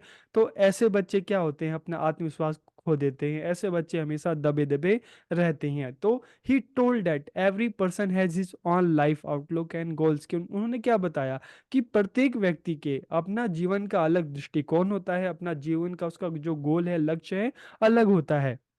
और हर कोई अपने-अपने तरीके से अपने लक्ष्यों को प्राप्त करने की कोशिश करता है। Every person is special in himself, कि हर व्यक्ति अपने आप में विशेष होता है, हर किसी की अपनी एक अलग पहचान होती है। तो इसलिए जैसे हमने इससे पहले की थ्योरी में हमने टाइप थ्योरी की बात की, ट्रेड की हमने बात की, तो उन्होंने क्या कहा, एडलर ने कहा कि इसलिए किसी इंडिविजुअल को किसी अलग टाइप में बांटना, किसी अलग ट्रेड में या गुणों के आधार पर अलग अलग करना, ये बिल्कुल ठीक नहीं है, ठीक है? तो एडलर ने क्या किया कि जो टाइप थ्योरी है, जो ट्रेड थ्योरी है, उसको उन्होंने नहीं माना। उन्होंने कहा कि नहीं, किसी को भी कोई जो है अपने आप में स्पेशल है, हर किसी की अपनी अलग पहचान है। तो जो इंडिविजुअल है, जो पर्सन है, उसको अलग-अलग टाइप में या ट्रेड में बाँटना ठीक नहीं होगा। तो people have a great desire to become important और एक्वायर पावर, की हम देखते हैं हर किसी में कुछ बनने की, ठीक है? पावर की बात करें या हम पोस्ट की बात करते हैं, तो हर किसी में एक शक्ति होती है, एक अभिलाषा होती है ताकि वो कुछ बन सके, ठीक है? तो उसकी यही अभिलाषा, यही जो उसकी एक चाहत होती है, वो एक एनर्जी का काम करती है, वो एक पावर का काम करती है। तो इसी महत्वाकांक्षा को मानव शक्ति का स्रोत कहा जा सकता है। Each of us tries to be better and more important, कि हम में से प्रत्येक श्रेष्ठ और महत्वपूर्ण बनने का प्रयत्न करता है, चाहे मैं हूँ चाहे आप हो। हर किसी का यही प्रयत्न होता है कि हम जितना भी अपना बेस्ट हो सके करें, ताकि हम अपने गोल को अचीव कर सकें। और इस तरह से हम देखते हैं कि हर कोई अपने अपने तरीके से प्रयास करता है ताकि वो अपने गोल को अचीव कर सके। तो उसने अपने-अपने ढंग से किए जाने वाले इस व्यक्तिक प्रयास को व्यक्ति के जीने का ढंग नाम से संबोधित किया। He has addressed this individual effort done in his own way as lifestyle of an individual. Therefore, a person's personality can be judged well by his lifestyle, life goal and the efforts being made to achieve those goal, कि इसलिए हम किसी की भी personality को किस तरह से जज कर सकते हैं, उसकी लाइफ़स्टाइल से, उसके लाइफ़ का गोल क्या है, और अपने गोल को अचीव करने के लिए उसके क्या-क्या प्रयास है। तो इस तरह से हम किसी भी इंडिविजुअल को हम क्या कर सकते हैं, उनको जज कर सकते हैं, उनको इवैल्यूएट कर सकते हैं। तो इसी तरह से अगर टीचर की बात करें, स्कूल की बात करें, क्लासरूम की बात करें, तो टीचर भी इस तरह से बच्चों को जज कर सकता है, उनको इवैल्यूएट कर सकता है कि बच्चे का लाइफ़स्टाइल क्या है, वो उसका रूटीन क्या है, और उनकी लाइफ़ का क्या गोल है, और उनको पाने के लिए बच्चा क्या एफ़र्ट कर रहा है, किस तरह से प्रयास कर रहा है। तो इस तरीके से बच्चों को भी जज किया जा सकता है टीचर के द्वारा। मेन पॉइंट्स ऑफ एडलर्स थ्योरी, की एडलर की जो पर्सनालिटी थ्योरी है, इसके मेन पॉइंट्स कौन है, उस पे हम बात करते हैं।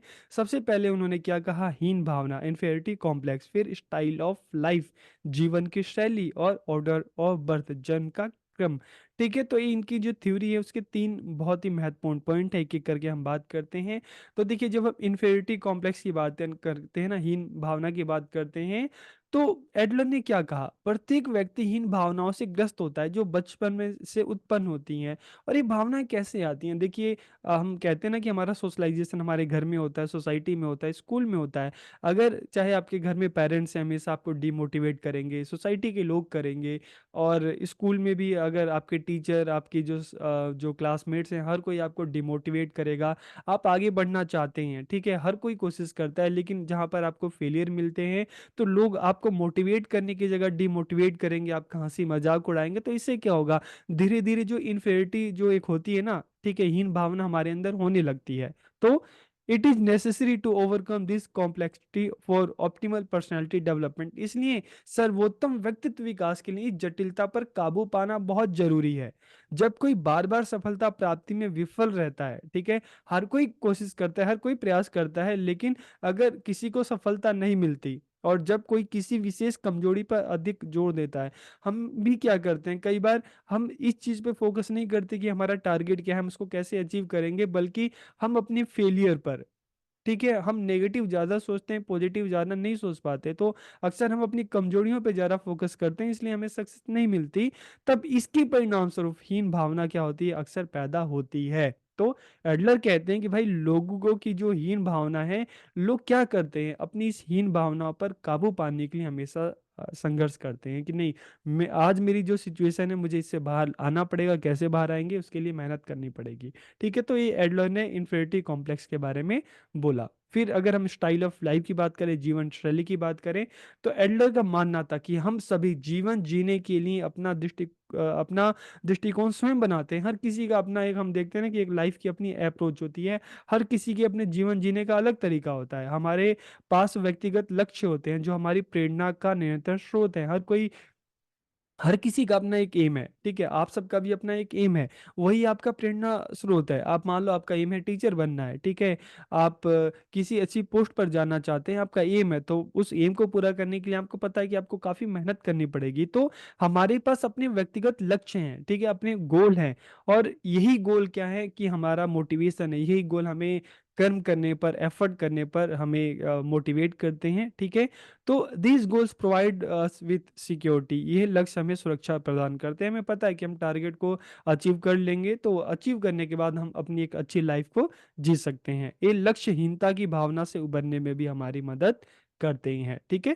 तो इसलिए कहते हैं ना कि आज जो सिचुएशन है हमेशा नहीं रहेगी, इसलिए आज आपके पास अगर सक्सेस नहीं मिल रही, ठीक है, तो कोई बात नहीं, आप मेहनत करते ही, और एक टाइम बाद जो है, जो आपका फेलियर है वो भी सक्सेस में बदल जाएगा। फिर ऑर्डर ऑफ बर्थ की बात करते हैं, जन्म का क्रम की बात करते हैं।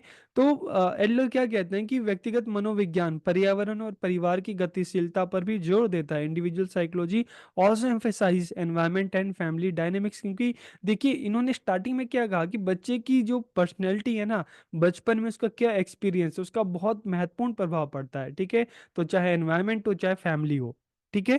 तो Adler believe that the first child gets the complete attention of his parents, की एडलर का क्या मानना था कि घर में जब पहला बच्चा पैदा होता है ना, तो उसके माता पिता का पूरा ध्यान होता है, लेकिन जब उस बच्चे के भी जब भाई बहन होते हैं, तो फिर क्या होता है कि फर्स्ट बच्चे को उतना ध्यान नहीं मिलता, ठीक है। तो इससे क्या होता है, इससे इससे जो पहला बच्चा होता है वो ठगा ठगा सा महसूस करता है। मतलब आप देखते हैं ना कि घर में जब पहला बच्चा होता है तो उसको खूब प्यार करते हैं, लेकिन जब दूसरा बच्चा होता है तो कहीं ना कहीं फिर दूसरे बच्चे पर पेरेंट्स की अटेंशन ज़्यादा हो जाती है, तो पहले बच्चे को जितना प्यार मिलना चाहिए उतना नहीं मिल पाता, ठीक है। तो एडलर का यह दृष्टिकोण है कि पहला बच्चा आगे चलकर एक जिम्मेदार वयस्क बनता है, कि फैमिली में अगर हम देखें तो पहला बच्चा है, ठीक है, दूसरे हो गए, तीसरे हो गए, तो उन दोनों की भी जिम्मेदारी किस पर आ जाती है, पहले पर ही आ जाती है। तो आगे चलकर जो पहला बच्चा है एक जिम्मेदार वयस्क बनता है। और ऐसा भी हम देखते हैं कि जो पहला बच्चा है वो कहीं ना कहीं वो माता पिता की भूमिका भी निभाता है अपने भाई बहनों के लिए। आपके घर में भी आपके अगर बड़े भाई होंगे, बड़े बहन होंगे, तो आप देखते होंगे कहीं ना कहीं वो ज्यादा रिस्पॉन्सिबल होते हैं। Characteristics of people based on birth, कि जन्म के आधार पर लोगों की क्या विशेषता है, इस बारे में एडलर क्या कहते हैं। देखिए, वो एडलर क्या कहते हैं कि अगर घर में पहला बच्चा होता है ना, तो नेचुरल लीडर होता है, ठीक है, हाई अचीवर होता है, बहुत ऑर्गेनाइज होता है, पंक्चुअल होता है, रूल को फॉलो करने वाला होता है। लेकिन मिडिल बोर्न अगर दूसरा बच्चा होता है तो थोड़ा फ्लेक्सिबल होता है, ठीक है, सामाजिक होता है, पीस मेकर होता है, इंडिपेंडेंट होता है और स्ट्रॉन्ग नेगोशिएटर होता है, ठीक है, मजबूत वार्ताकार होता है। और उसके बाद अगर तीसरा बच्चा होता है या लास्ट चाइल्ड अगर बात करें, रिस्क टेकर होता है, क्रिएटिव होता है, सेल्फ सेंटर्ड होता है, कॉम्पिटिटिव होता है। और देखते हैं कि घर में उसको काफ़ी, जो छोटा बच्चा होता है उसको काफ़ी लाड प्यार भी मिलता है, हाथ की अच्छी समझ रखता है।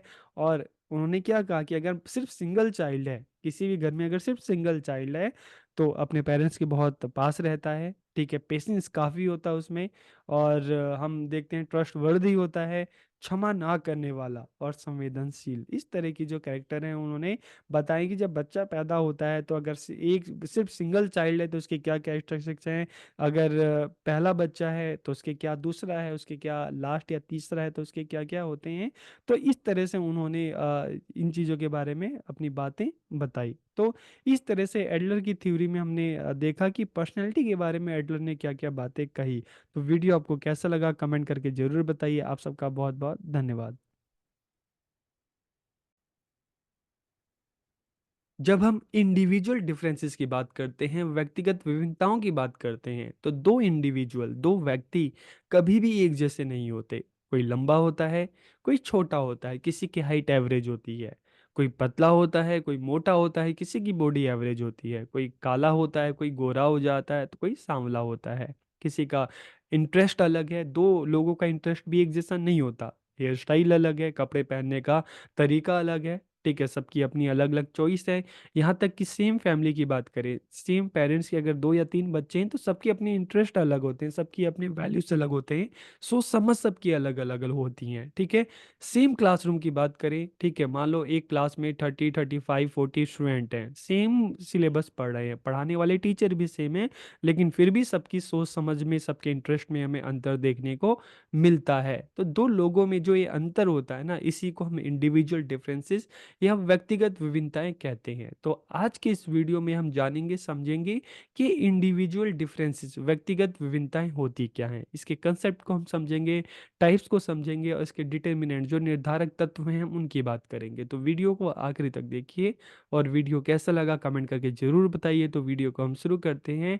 और जब हम इंडिविजुअल डिफरेंसेस की बात करते हैं, जैसा मैंने आपको बोला कि दो इंसान बिल्कुल एक जैसे नहीं होते, यहाँ तक कि अगर कोई जुड़वा बच्चे हैं ना, ट्विन भी हैं, ठीक है, तो वहां पे भी आप देखेंगे कि चलो शरीर का रंग और हाइट एक जैसी है, लेकिन इंटरेस्ट सबके अलग अलग होते हैं, सबके वैल्यूज उनमें अलग अलग देखने को मिलते हैं। Individual differences are characteristics of all living beings की व्यक्तिगत विभिन्नताएं सभी जीवित प्राणियों की विशेषताएं होती हैं जो उनको एक दूसरे से अलग करती हैं। अगर हम देखते हैं, कुछ तेजी से बढ़ते हैं, ठीक है, जबकि कुछ की जो बढ़ने की है, जो ग्रोथ रेट है वो धीमा होता है। इसके अलावा कुछ लंबे होते हैं, कुछ नाटे होते हैं, कुछ काले होते हैं, कुछ गोरे होते हैं, कुछ मोटे होते हैं, कुछ पतले होते हैं, कुछ को म्यूजिक पसंद है, किसी को डांस पसंद है, किसी को आर्ट्स पसंद है, किसी को खाना पसंद है, किसी को खेलना पसंद है। कुछ बहुत ज़्यादा पोलाइट होते हैं तो कुछ गुस्सैल होते हैं, कुछ को पढ़ना अच्छा लगता है तो कुछ को खेलना पसंद है, किसी को ड्राइंग पसंद है। और जो बच्चों में ये अंतर है ना, जब बच्चा पैदा होता है तभी से वो ये अंतर देखने को मिलता है। और ये अंतर कैसे होता है, जब मान लो बच्चा पैदा होता है तो चाहे हम फिजिकल की बात करें, इमोशनल की बात करें, इमोशनल जो रिएक्शन है वहाँ पर हमें अंतर देखने को मिलता है। कोई जब बच्चे पैदा होते हैं तो क्या होता है कि कोई बहुत ज़्यादा पतला होता है, ठीक है, तो कोई बहुत मोटा होता है, कोई बहुत ज़्यादा रोता है तो कोई बहुत ज़्यादा शांत होता है, तो कोई हम बच्चा जो है स्माइल करता हुआ आपको दिखेगा। तो जब बच्चा पैदा होता है तभी से अंतर बच्चों में देखने को मिलता है, ठीक है। ये व्यक्तिगत अंतर जो इंडिविजुअल डिफरेंसेस है ना, एक परिवार के भीतर भी देखे जा सकते हैं। अगर हम देखें कि एक ही माँ बाप के अगर दो तीन बच्चे हैं तो उनमें भी चाहे शारीरिक की बात करें, ठीक है, अंतर देखने को मिलता है, चाहे उनकी हेयर स्टाइल की बात करें, ड्रेसिंग सेंस की बात करें, उसमें अंतर देखने को मिलता है, चाहे उनके इंटरेस्ट की बात करें, उनके वैल्यूज़ की बात करें, उनकी अचीवमेंट की बात करें, इसमें भी हमें अंतर देखने को मिलता है। तो इस तरह से जब हम इंडिविजुअल डिफरेंस की बात करते हैं ना, ये लिमिटलेस है, ठीक है, इसकी जो सूची है असीमित है। आप दो बच्चों में ना दुनिया भर के, ठीक है, तमाम आपको अंतर देखने को मिल जाएंगे। तो फिर यहाँ पर हमें समझ में आ गया ना कि इंडिविजुअल डिफरेंसेस क्या है, कि इंडिविजुअल डिफरेंसेस उन विशिष्ट विशेषताओं और लक्षणों या गुणों को संदर्भित करती है जो एक व्यक्ति को दूसरे व्यक्ति से अलग बनाते हैं। ठीक है।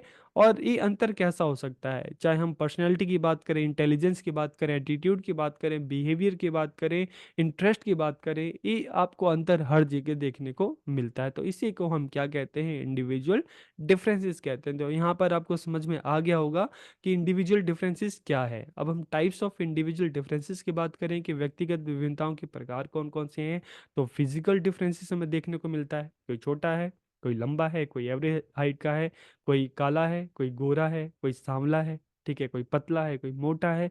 तो फिजिकल डिफरेंसेस हमें देखने को मिलता है। दूसरा टाइप क्या है, डिफरेंसेस इन इंटेलिजेंस, बुद्धि में भी अंतर देखने को मिलता है। ठीक है। कोई बच्चा है, उसकी जो इंटेलिजेंस है बहुत अच्छा है, IQ लेवल बहुत अच्छा है, किसी का एवरेज है, किसी का बिलो एवरेज है। किसी को कहते हैं यार तुम तो बहुत बुद्धिमान हो, इंटेलिजेंट हो, किसी को कहते हैं यार तुम तो बिल्कुल तुम्हारी समझ ही नहीं है। तो बच्चों में भी हमें इंटेलिजेंस में अंतर देखने को मिलता है। सेम पेरेंट्स के बच्चे हैं, उनका इंटेलिजेंस जो है वो अलग अलग है। ठीक है। सेम स्कूल में सेम क्लास में पढ़ने वाले बच्चे हैं, सबका अपना इंटेलिजेंस बुद्धि स्तर अलग अलग होता है।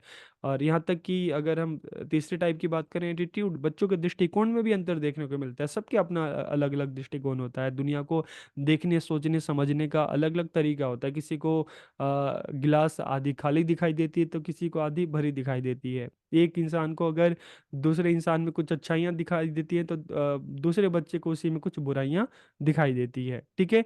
तो ये हम देखते हैं कि सबका अपना अलग अलग दृष्टिकोण होता है। अचीवमेंट में भी हमें अंतर देखने को मिलता है। कोई सोशल साइंस में बहुत अच्छा है, कोई साइंस में बहुत अच्छा है, कोई मैथ्स में बहुत अच्छा है, कोई हिंदी में अच्छा है, कोई संस्कृत में अच्छा है, कोई इंग्लिश में अच्छा है, कोई स्पोर्ट्स में अच्छा है, कोई डांस में अच्छा है, कोई म्यूजिक में अच्छा है। ठीक है। तो इस तरह से सबकी अपनी अलग अलग अचीवमेंट होती है। डिफरेंसेस इन मोटर एबिलिटी की जो शारीरिक जो क्षमताएं हैं उसमें भी अंतर देखने को मिलता है। ठीक है। कोई ड्राइंग बहुत अच्छी करता है तो कोई खेलने कूदने में बहुत अच्छा है। तो सबकी जो अपनी शारीरिक क्षमताएं हैं बच्चों की, उसमें भी अंतर देखने को मिलता है। किसी को दौड़ना पसंद है, किसी को कूदना पसंद है, तो ये अंतर हमें देखने को मिलता है। इसके अलावा जब हम बात करते हैं differences on account of sex, लिंग के कारण भी अंतर देखने को मिलता है। ठीक है। चाहे हम मेल फीमेल की बात करें तो एक तो आपको बिल्कुल फिजिकल डिफरेंस देखने को मिल जाता है। ठीक है। इसके अलावा अगर हम बात करते हैं कि मेल फीमेल में और क्या अंतर होते हैं, और अंतर ये होते हैं कि माना जाता है कि जो फीमेल्स होती हैं, ठीक है, वो मेंटली बहुत स्ट्रांग होती हैं। मेल होते हैं फिजिकल बहुत स्ट्रांग होते हैं। जो फीमेल बहुत होती हैं उनकी हैंड राइटिंग अच्छी होती है, वो आर्ट में काफ़ी अच्छी होती हैं। ठीक है। और इस तरह से अगर हम देखें, मेल जो होते हैं वो साइंस मैथ इनमें ज़्यादा अच्छे होते हैं। तो इस तरह के जो काफ़ी जो अंतर है देखने को मिलते हैं। रेशियल डिफरेंसेस देखते हैं, नस्लीय अंतर हमें देखने को मिलता है। चाहे हम फिजिकल डायमेंशन की बात करें, चाहे बॉडी कलर की बात करें, ये अंतर हमें देखने को मिलता है। आप देखेंगे ना कि लोग जो हैं अलग अलग स्टेट से बिलोंग करते हैं, अलग अलग कंट्री से बिलोंग करते हैं। आप नॉर्मली अफ्रीका कॉन्टिनेंट में जाएंगे तो वहाँ पे देखेंगे कि फिजिकली काफ़ी लंबे होते हैं सब लोग, लेकिन फेस की बात करेंगे तो काले भी होते हैं। ठीक है। भारत की बात करेंगे तो जैसे पंजाब में, हरियाणा में आप देखेंगे कि वहाँ के लोग जो होते हैं फिजिकली काफ़ी हाइट अच्छी होती है, काफ़ी गोरे होते हैं। लेकिन यूपी बिहार की अगर इस साइड आप बात करोगे तो देखोगे कि जो यहाँ पे जो लोग होते हैं मेंटली काफ़ी अच्छे होते हैं। ठीक है। मैथ्स साइंस में काफ़ी अच्छे होते हैं।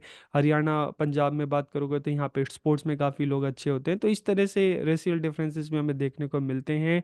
डिफरेंसेस इन इंटरेस्ट, सबकी रुचियों में भी अंतर देखने को मिलते हैं। ठीक है। सेम क्लासरूम में पढ़ने वाले बच्चे हैं, सबका अपना अलग अलग इंटरेस्ट है, अलग अलग एरिया में इंटरेस्ट है। सेम पेरेंट्स के बच्चे हैं, ठीक है, उनके अपने अलग अलग इंटरेस्ट हैं। इमोशनल डिफरेंसेस भी हमें देखने को मिलते हैं, भावनात्मक अंतर भी ये होते हैं कि कोई इमोशनली बहुत ज़्यादा वीक होता है, कोई इमोशनली बहुत ज़्यादा स्ट्रांग होता है। वैल्यूज़ में भी सबके अंतर देखने को मिलते हैं। ठीक है। कोई होता है, कोई डेमोक्रेटिक वैल्यूज़ किसी को अच्छे लगते हैं। ठीक है। कोई एक दूसरे की रिस्पेक्ट करता है, कोई एक दूसरे की रिस्पेक्ट बिल्कुल नहीं करता। किसी को चोरी करना बहुत अच्छा लगता है तो किसी की वैल्यू है नहीं भाई, चोरी करना, झूठ बोलना, ये सब गलत बात है। तो बच्चों में भी अंतर देखने को मिलते हैं। कोई साफ सफाई बहुत रखता है तो किसी में साफ सफाई की वैल्यू होते ही नहीं है। तो इस तरह से हम देखते हैं कि काफ़ी जो अलग अलग टाइप्स के जो इंडिविजुअल डिफरेंसेस होते हैं इसमें भी। और अगर डिटर्मिनेंट्स की बात करें, ठीक है, निर्धारक तत्व की बात करें, तो कौन कौन से इसके निर्धारक तत्व हैं, फैक्टर्स हैं, ठीक है, जो इंडिविजुअल डिफरेंसेस पे असर डालते हैं। तो हेरिडिटी की बात करते हैं। हेरिडिटी आनुवंशिकता बच्चों की वो गुण, वो क्वालिटी जो बाय बर्थ उनको उनके पेरेंट्स से मिले, चाहे उनकी सोचने समझने की शक्ति है, चाहे उनकी हाइट की बात करते हैं, चाहे उनके शरीर के रंग की बात करते हैं, ये सारी जो क्वालिटीज जो हैं बच्चों को बाय बर्थ उनके पेरेंट्स से मिलती हैं, ठीक है। इसके अलावा एनवायरनमेंट की बात करते हैं कि बच्चा जिस माहौल में पल बढ़ रहा है तो वो कैसा वहाँ का माहौल है, उसका नेबरहुड कैसा है, उसका स्कूल कैसा है, ठीक है, जिस एरिया में बच्चा रहता है उस एरिया कैसा है, बच्चे का घर का माहौल कैसा है।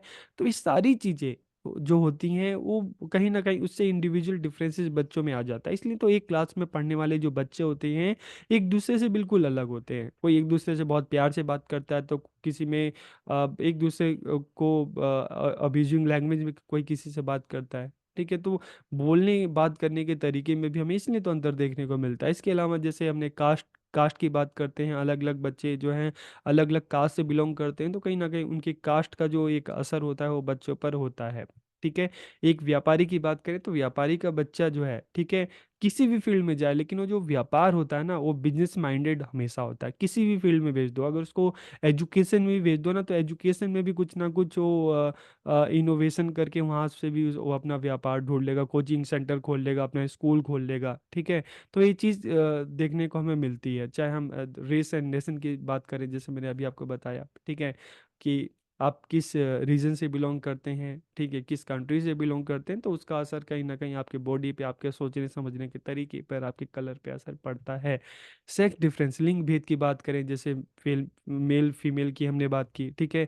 तो अगर मेल फीमेल को देखोगे बॉडी में भी आपको ये अंतर देखने को मिल जाएगा, सोचने समझने के तरीके में भी अंतर देखने के लिए मिल जाएगा। तो यहाँ पे भी अंतर देखने को मिलता है। एज एंड इंटेलिजेंस, तो आयु और बुद्धि, तो यहाँ पर देखिए हम बात करते हैं एज के साथ धीरे धीरे जो इंटेलिजेंस है, बुद्धि है बच्चों की बढ़ती है, लेकिन यहाँ पे भी देखने को मिलते हैं कि सेम एज के बच्चे भी, उनका इंटेलिजेंस लेवल भी अलग अलग होता है। कोई बहुत ज़्यादा होशियार होता है तो कोई बिल्कुल एवरेज होता है, कोई एवरेज से भी बहुत ज़्यादा कम होता है, ठीक है। इकोनॉमिक कंडीशन, आर्थिक स्थिति, आपकी जैसी आर्थिक स्थिति है उस हिसाब से आपकी लाइफ स्टाइल होगी, ठीक है, उस हिसाब से आपके सोचने समझने का तरीका होगा। कई बार आपकी जो सोच समझ का असर इस बात पे भी पड़ता है ना कि आप किस एरिया से आते हैं, आपके घर की कंडीशन क्या है, आप बिल्कुल पॉवर्टी लाइन में हैं, आप जो है मिडिल क्लास से आते हैं, लोअर मिडिल क्लास से आते हैं, अपर क्लास से आते हैं, किस क्लास से आते हैं। इसके अलावा एजुकेशन, एजुकेशन एक ऐसी चीज़ है ना जो दो लोगों को अलग करती है। एक जो एजुकेटेड इंसान है और एक जो इलिटरेट है, दोनों में साफ अंतर देखने को मिलता है, उनके बोलने बात करने के तरीके में, उनके काम करने के तरीके में, उनके सोचने समझने के तरीके में, ठीक है।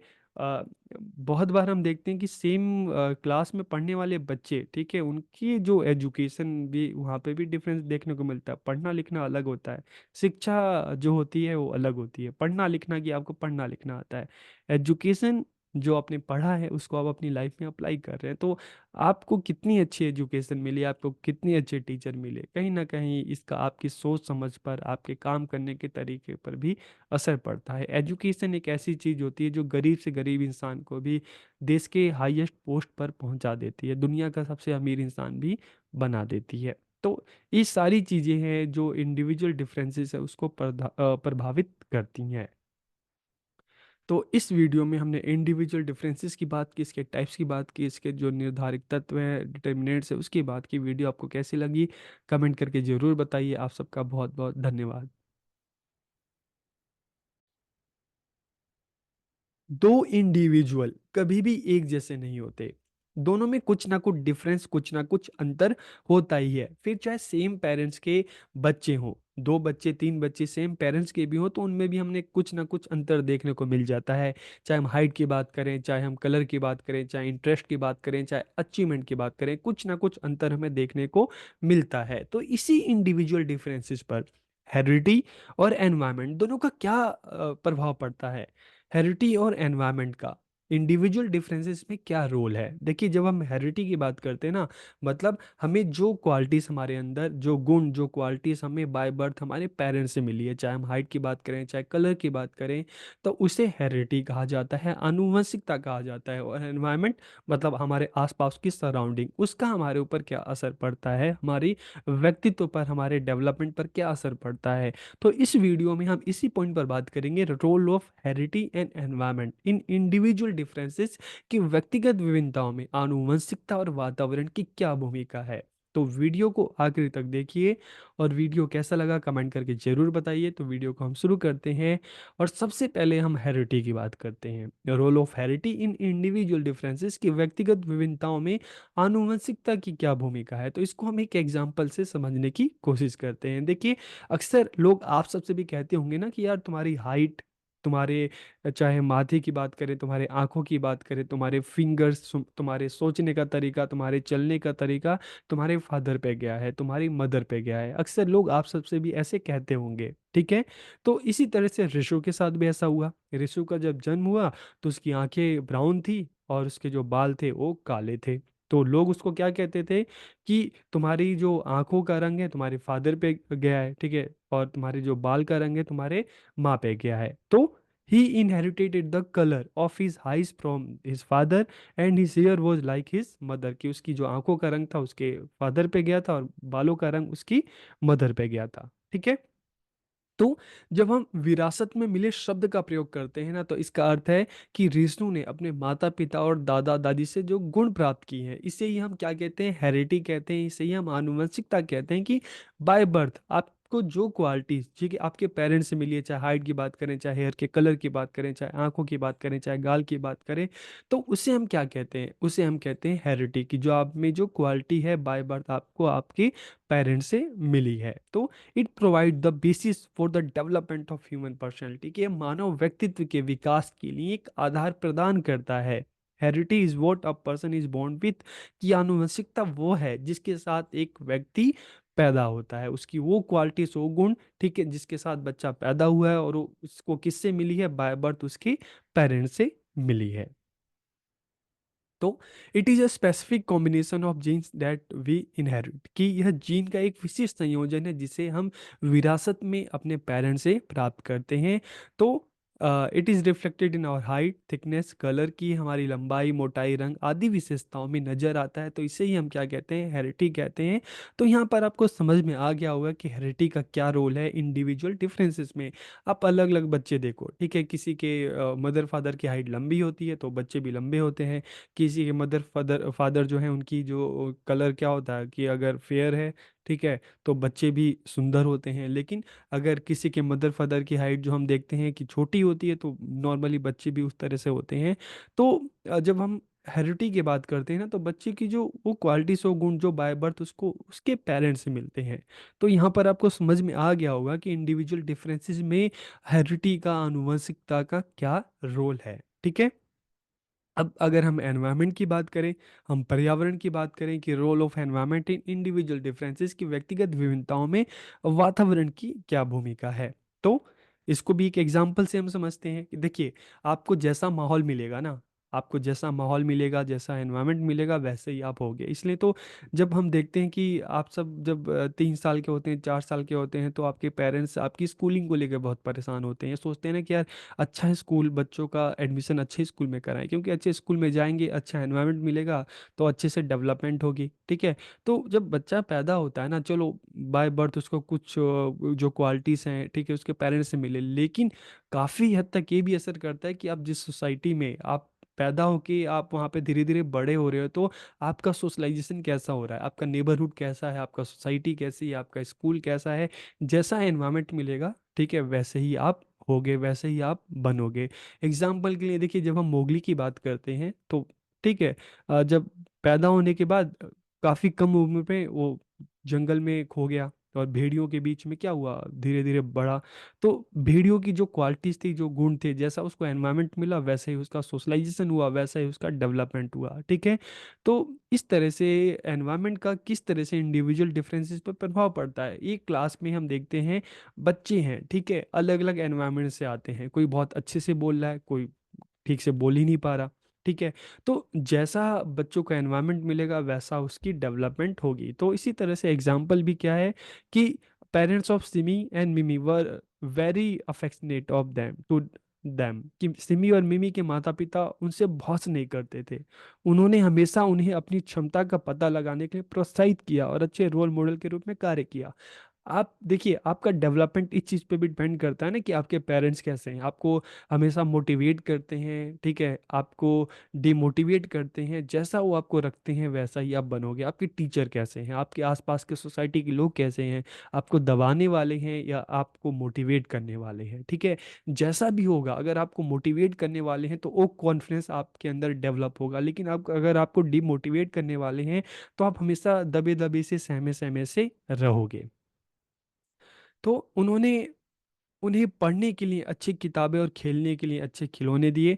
वातावरण में बच्चे के आसपास के सभी पहलू शामिल होते हैं, जैसे कि माता पिता, परिवार, दोस्त हो गया, स्कूल हो गया, पड़ोस हो गया, आपका वर्किंग प्लेस हो गया, सामाजिक आर्थिक आपकी क्या स्थितियां हैं, ये सारी की सारी जो चीज़ें हैं ये किस में आते हैं, एनवायरनमेंट में आते हैं, ठीक है।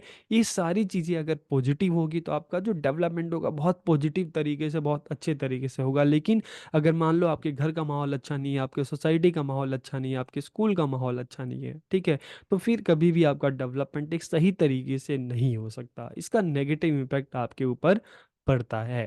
तो all of these have an effect on the children from birth itself, कि इन सब का प्रभाव बच्चों पर जन्म से ही पड़ता है। This factor influence the development of an individual, के कारक व्यक्ति के विकास को प्रभावित करते हैं, ठीक है।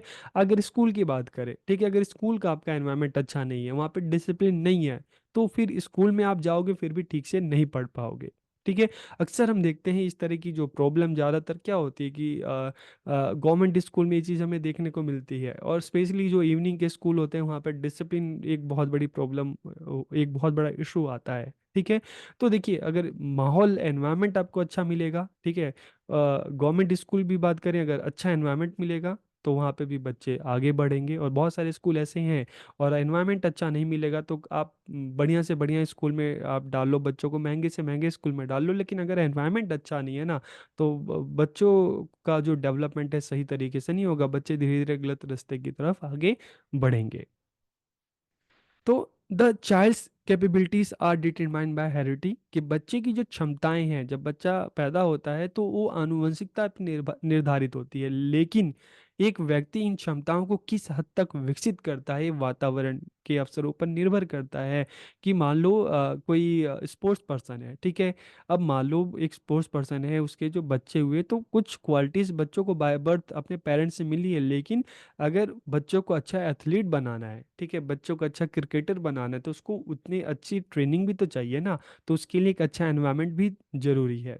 तो for example, if a child has inherited talent for music, the talent can not be developed unless the opportunity in the form of training in music are provided. चाहे हम म्यूजिक की बात करें, स्पोर्ट्स की बात करें, आपको बाय बर्थ ये चीज़ें मिली हैं, आपकी आवाज़ अच्छी है, लेकिन आपको अगर वो अपॉर्चुनिटी नहीं मिलती, अवसर नहीं मिलते, एक अच्छा एनवायरनमेंट नहीं मिलता, तो आपके अंदर की जो क्वालिटी है डेवलप नहीं हो सकती। इसलिए महत्वपूर्ण है कि बच्चों को अपनी क्षमता का पता लगाने और अपनी प्रतिभा को निखारने का मौका दिया जाए, बच्चों को एक एनवायरनमेंट अच्छा दिया जाए। तो इस तरह से आपको समझ में आ रहा होगा ना कि हेरिडिटी और एनवायरनमेंट का क्या रोल है इंडिविजुअल डिफरेंसेस में, किस तरह से हेरिडिटी इंडिविजुअल डिफरेंसेस को प्रभावित करती है, और किस तरह से एनवायरनमेंट इंडिविजुअल डिफरेंसेस को प्रभावित करता है। तो यहाँ पर आपका एक कंसेप्ट क्लियर हो गया होगा, और आई होप आपको ये टॉपिक समझ में आ गया होगा। तो वीडियो आपको कैसा लगा कमेंट करके ज़रूर बताइए। आप सबका बहुत बहुत धन्यवाद। लर्निंग एंड टीचिंग में अभी तक आप सभी इंडिविजुअल डिफरेंसेस के बारे में जान चुके होंगे कि इंडिविजुअल डिफरेंसेस होता क्या है। और आज के इस वीडियो में हम बात करेंगे कि किस तरह से एजुकेशनल प्रोग्राम्स के थ्रू, स्कूल में जो टीचिंग लर्निंग एक्टिविटीज़ होती है, तो उनके थ्रू इस इंडिविजुअल डिफरेंसेस को कम किया जा सकता है। तो वीडियो को आखिरी तक देखिए, और वीडियो कैसा लगा कमेंट करके ज़रूर बताइए। तो वीडियो को हम शुरू करते हैं। और देखिए, सबसे पहला अगर हम बात करें कि किस तरह से इंडिविजुअल डिफरेंसेस को कम किया जा सकता है, तो जो क्लासरूम की अगर बात करें, तो the size of the class should be small, कि कक्षा का आकार छोटा होना चाहिए। क्यों छोटा होना चाहिए? चाहिए। इसका जो सबसे बड़ा रीज़न है, क्योंकि देखिए, अगर मान लो एक क्लास में 50 स्टूडेंट होंगे, 60 स्टूडेंट होंगे, 70 स्टूडेंट होंगे, अगर इतने सारे स्टूडेंट होंगे और टीचर के पास टाइम कितना होता है क्लास के लिए, 40 मिनट्स, 45 मिनट, तो इतने कम टाइम में अगर क्लास में इतने सारे बच्चे होंगे तो सारा टाइम तो बच्चों को संभालने में लग जाएगा। तो फिर टीचर को टाइम कब मिलेगा बच्चों को जानने का, समझने का, बच्चे का क्या इंटरेस्ट है, बच्चे की क्या नीड है, बच्चे की क्या प्रॉब्लम है। और जब टाइम ही नहीं मिलेगा तो फिर बच्चों की नीड के हिसाब से, उनके इंटरेस्ट के हिसाब से ना अलग अलग मेथड्स यूज किए जा सकते हैं, ठीक है, ना बच्चों की प्रॉब्लम सॉल्व की जा सकती है, ना उनको ठीक से गाइड किया जा सकता है। तो इसलिए अगर क्लास का जो साइज़ है छोटा होगा, क्लास में बच्चे कम होंगे, 30-35 ऐसे बच्चे होंगे, तो अगर क्लास का साइज़ कम होगा तो फिर टीचर को हेल्प मिलेगी बच्चों को जानने में, समझने में, बच्चे का इंटरेस्ट क्या है, तो इन चीज़ों में टीचर को हेल्प मिलेगी। तो इससे टीचर और बच्चों के बीच में एक अच्छी बॉन्डिंग होगी। टीचर बच्चों के बारे में अच्छे से जान सकेंगे, समझ सकेंगे, और फिर उनकी नीड को ध्यान में रखकर, उनके इंटरेस्ट को ध्यान में रखकर भी बच्चों को गाइड कर सकेंगे, उनको एजुकेशनल एक्सपीरियंसेस दे सकेंगे, अलग अलग मेथड्स के थ्रू उनको पढ़ा सकेंगे। इसके अलावा the teacher should divide the class appropriately, keeping in mind the difference in age, interest and qualities of the student. कि शिक्षक को क्या करना चाहिए, विद्यार्थी की जो उम्र है, ठीक है, उनकी जो एज है, उनकी जो इंटरेस्ट है, उनकी जो क्वालिटीज है, गुण है, ठीक है, तो इन चीज़ों को ध्यान में रखकर ही क्लास को क्या करना चाहिए, कैटेगराइज करना चाहिए, ठीक है। और फिर बच्चों को एजुकेशनल एक्सपीरियंसेस दी जाने चाहिए, बच्चों की क्या नीड है, उनकी क्या इंटरेस्ट है, बच्चे में क्या क्वालिटी है, इन चीज़ों को ध्यान में रखकर क्लास में अलग अलग ग्रुप बनाने चाहिए या अलग अलग क्लास बना देनी चाहिए। और बच्चों की नीड के हिसाब से उनको अलग अलग मेथड्स के थ्रू अलग अलग जो कंटेंट है उनको पढ़ाना चाहिए, बताना चाहिए, अलग अलग एक्टिविटीज़ करानी चाहिए। इसके अलावा the curriculum should be designed according to the interest, aptitude and needs of the student. की पाठ्यक्रम की बात करें, करिकुलम की बात करें, तो विद्यार्थियों की रुचि, योग्यता, आवश्यकताओं के अनुसार उसको डिज़ाइन किया जाना चाहिए और फ्लेक्सिबल होना चाहिए। क्यों फ्लेक्सिबल होना चाहिए? क्योंकि टाइम टू टाइम बच्चों की नीड को ध्यान में रखकर, उनके इंटरेस्ट को ध्यान में रखकर उसको मॉडिफाई किया जाता रहे, ठीक है। तो इसलिए इसको फ्लेक्सिबल होना चाहिए ताकि इसमें आगे चलकर जो भी मॉडिफिकेशन हो उसके चांसेस रहें। The curriculum should cover large number of subject. कि पाठ्यक्रम में बड़ी संख्या में विषयों को शामिल किया जाना चाहिए। इसका क्या फ़ायदा है? इससे प्रत्येक बच्चे को उसकी रुचि, आवश्यकता और क्षमता के अनुसार शिक्षा मिल सकेगी। जितने ज़्यादा सब्जेक्ट होंगे उतने बच्चों के पास ज़्यादा ऑप्शन होंगे और फिर बच्चा अपनी नीड के हिसाब से, अपने इंटरेस्ट के हिसाब से अलग अलग जो सब्जेक्ट है उसको आउट कर सकता है, चीज़ों को पढ़ सकता है, समझ सकता है। तो इससे जो हम टीचिंग लर्निंग की बात करते हैं काफ़ी इफेक्टिव होगी। बच्चा भी काफ़ी इंटरेस्ट लेकर चीज़ों को सीखेगा। शिक्षक को रुचि, आवश्यकता आदि से संबंधित व्यक्तिगत विभिन्नताओं को ध्यान में रखते हुए विभिन्न प्रकार की जो शिक्षण विधियां हैं उसको अपनानी चाहिए। तो देखिए, सिर्फ एक टीचिंग मेथड से आप सभी बच्चों को अच्छे से नहीं समझा सकते। एक क्लास है, इंडिविजुअल डिफरेंसेस है, हर बच्चे की अपनी नीड है, अपना इंटरेस्ट है। तो अगर आप एक मेथड से पढ़ाने बैठे ना तो फिर क्लास बोरिंग ही हो जाएगी। तो इसलिए अगर आप चाहते हैं कि क्लास में सभी बच्चे इंटरेस्ट लें, ठीक है, तो इसलिए ये ज़रूरी है कि आप अलग-अलग जो मेथड्स हैं, आप सभी मेथड्स का यूज़ करो, आप उन मेथड्स के थ्रू बच्चों को पढ़ाओ। तो इससे क्या होगा, आपको पढ़ाने में मज़ा आएगा, बच्चों को पढ़ने में भी मज़ा आएगा, सीखने में भी मज़ा आएगा और समझने में भी मज़ा आएगा। तो इस तरह से टीचिंग लर्निंग जो है इफ़ेक्टिव हो सकेगा।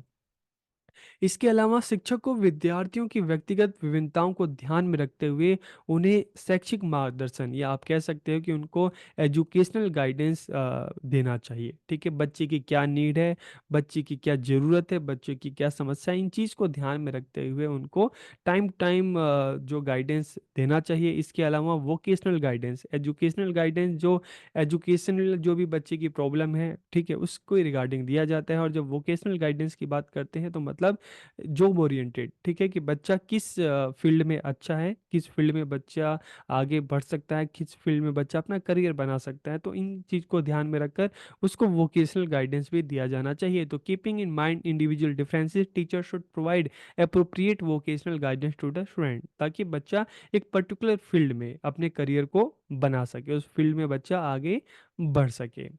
इसके अलावा विद्यार्थियों की रुचियों को ध्यान में रखकर विभिन्न गतिविधियों का आयोजन किया जाना चाहिए। कि बच्चे की क्या नीड है, बच्चे की क्या इंटरेस्ट है, तो इन चीज़ों को ध्यान में रखकर अलग अलग जो है एक्टिविटीज़ है, चाहे आप नुक्कड़ नाटक कह लो, चाहे आप म्यूजिक है, डांस है, स्पोर्ट्स एक्टिविटी है, तो इस तरह से अलग अलग एक्टिविटीज़ हैं, इनका आयोजन करते रहना चाहिए। और इसके अलावा विद्यार्थियों की रुचि और आवश्यकताओं को ध्यान में रखते हुए विभिन्न शिक्षण सामग्री, हम बात करें टीचिंग एड्स की बात करें, टीचिंग मटेरियल की बात करें, उनका प्रयोग करते रहना चाहिए। तो टीचिंग मटेरियल भी जो आप यूज़ करते हैं ना, उसको भी बदल बदल के यूज करना चाहिए, ठीक है। तो इससे क्या होगा कि बच्चों को पढ़ने में मज़ा आएगा और सभी बच्चों को क्लास में, जो सभी बच्चे हों क्लास में, इंटरेस्ट लेंगे, ठीक है।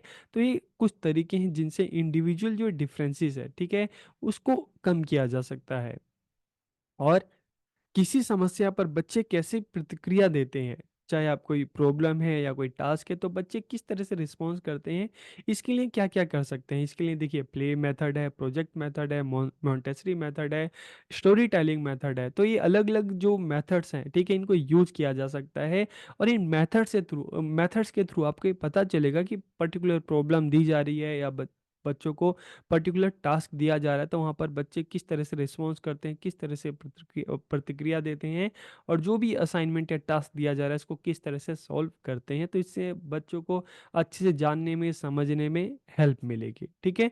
तो ये अलग अलग तरीके हैं, अलग अलग एजुकेशनल ये तरीके हैं जिनके थ्रू जो क्लास में जो इंडिविजुअल डिफरेंसेस हैं, ठीक है, उसको कम किया जा सकता है। अगर बच्चों को क्लास में, देखिए, बच्चों का अपना अलग नीड है, अलग इंटरेस्ट है, और उस हिसाब से अगर बच्चों को पढ़ाया जाए, सिखाया जाए, समझाया जाए, तो बच्चों को समझने में, सीखने में भी आसानी होगी। तो इस तरह से इसको कम किया जा सकता है। तो ये वीडियो आपको कैसी लगी, कमेंट करके ज़रूर बताइए। आप सबका बहुत बहुत धन्यवाद।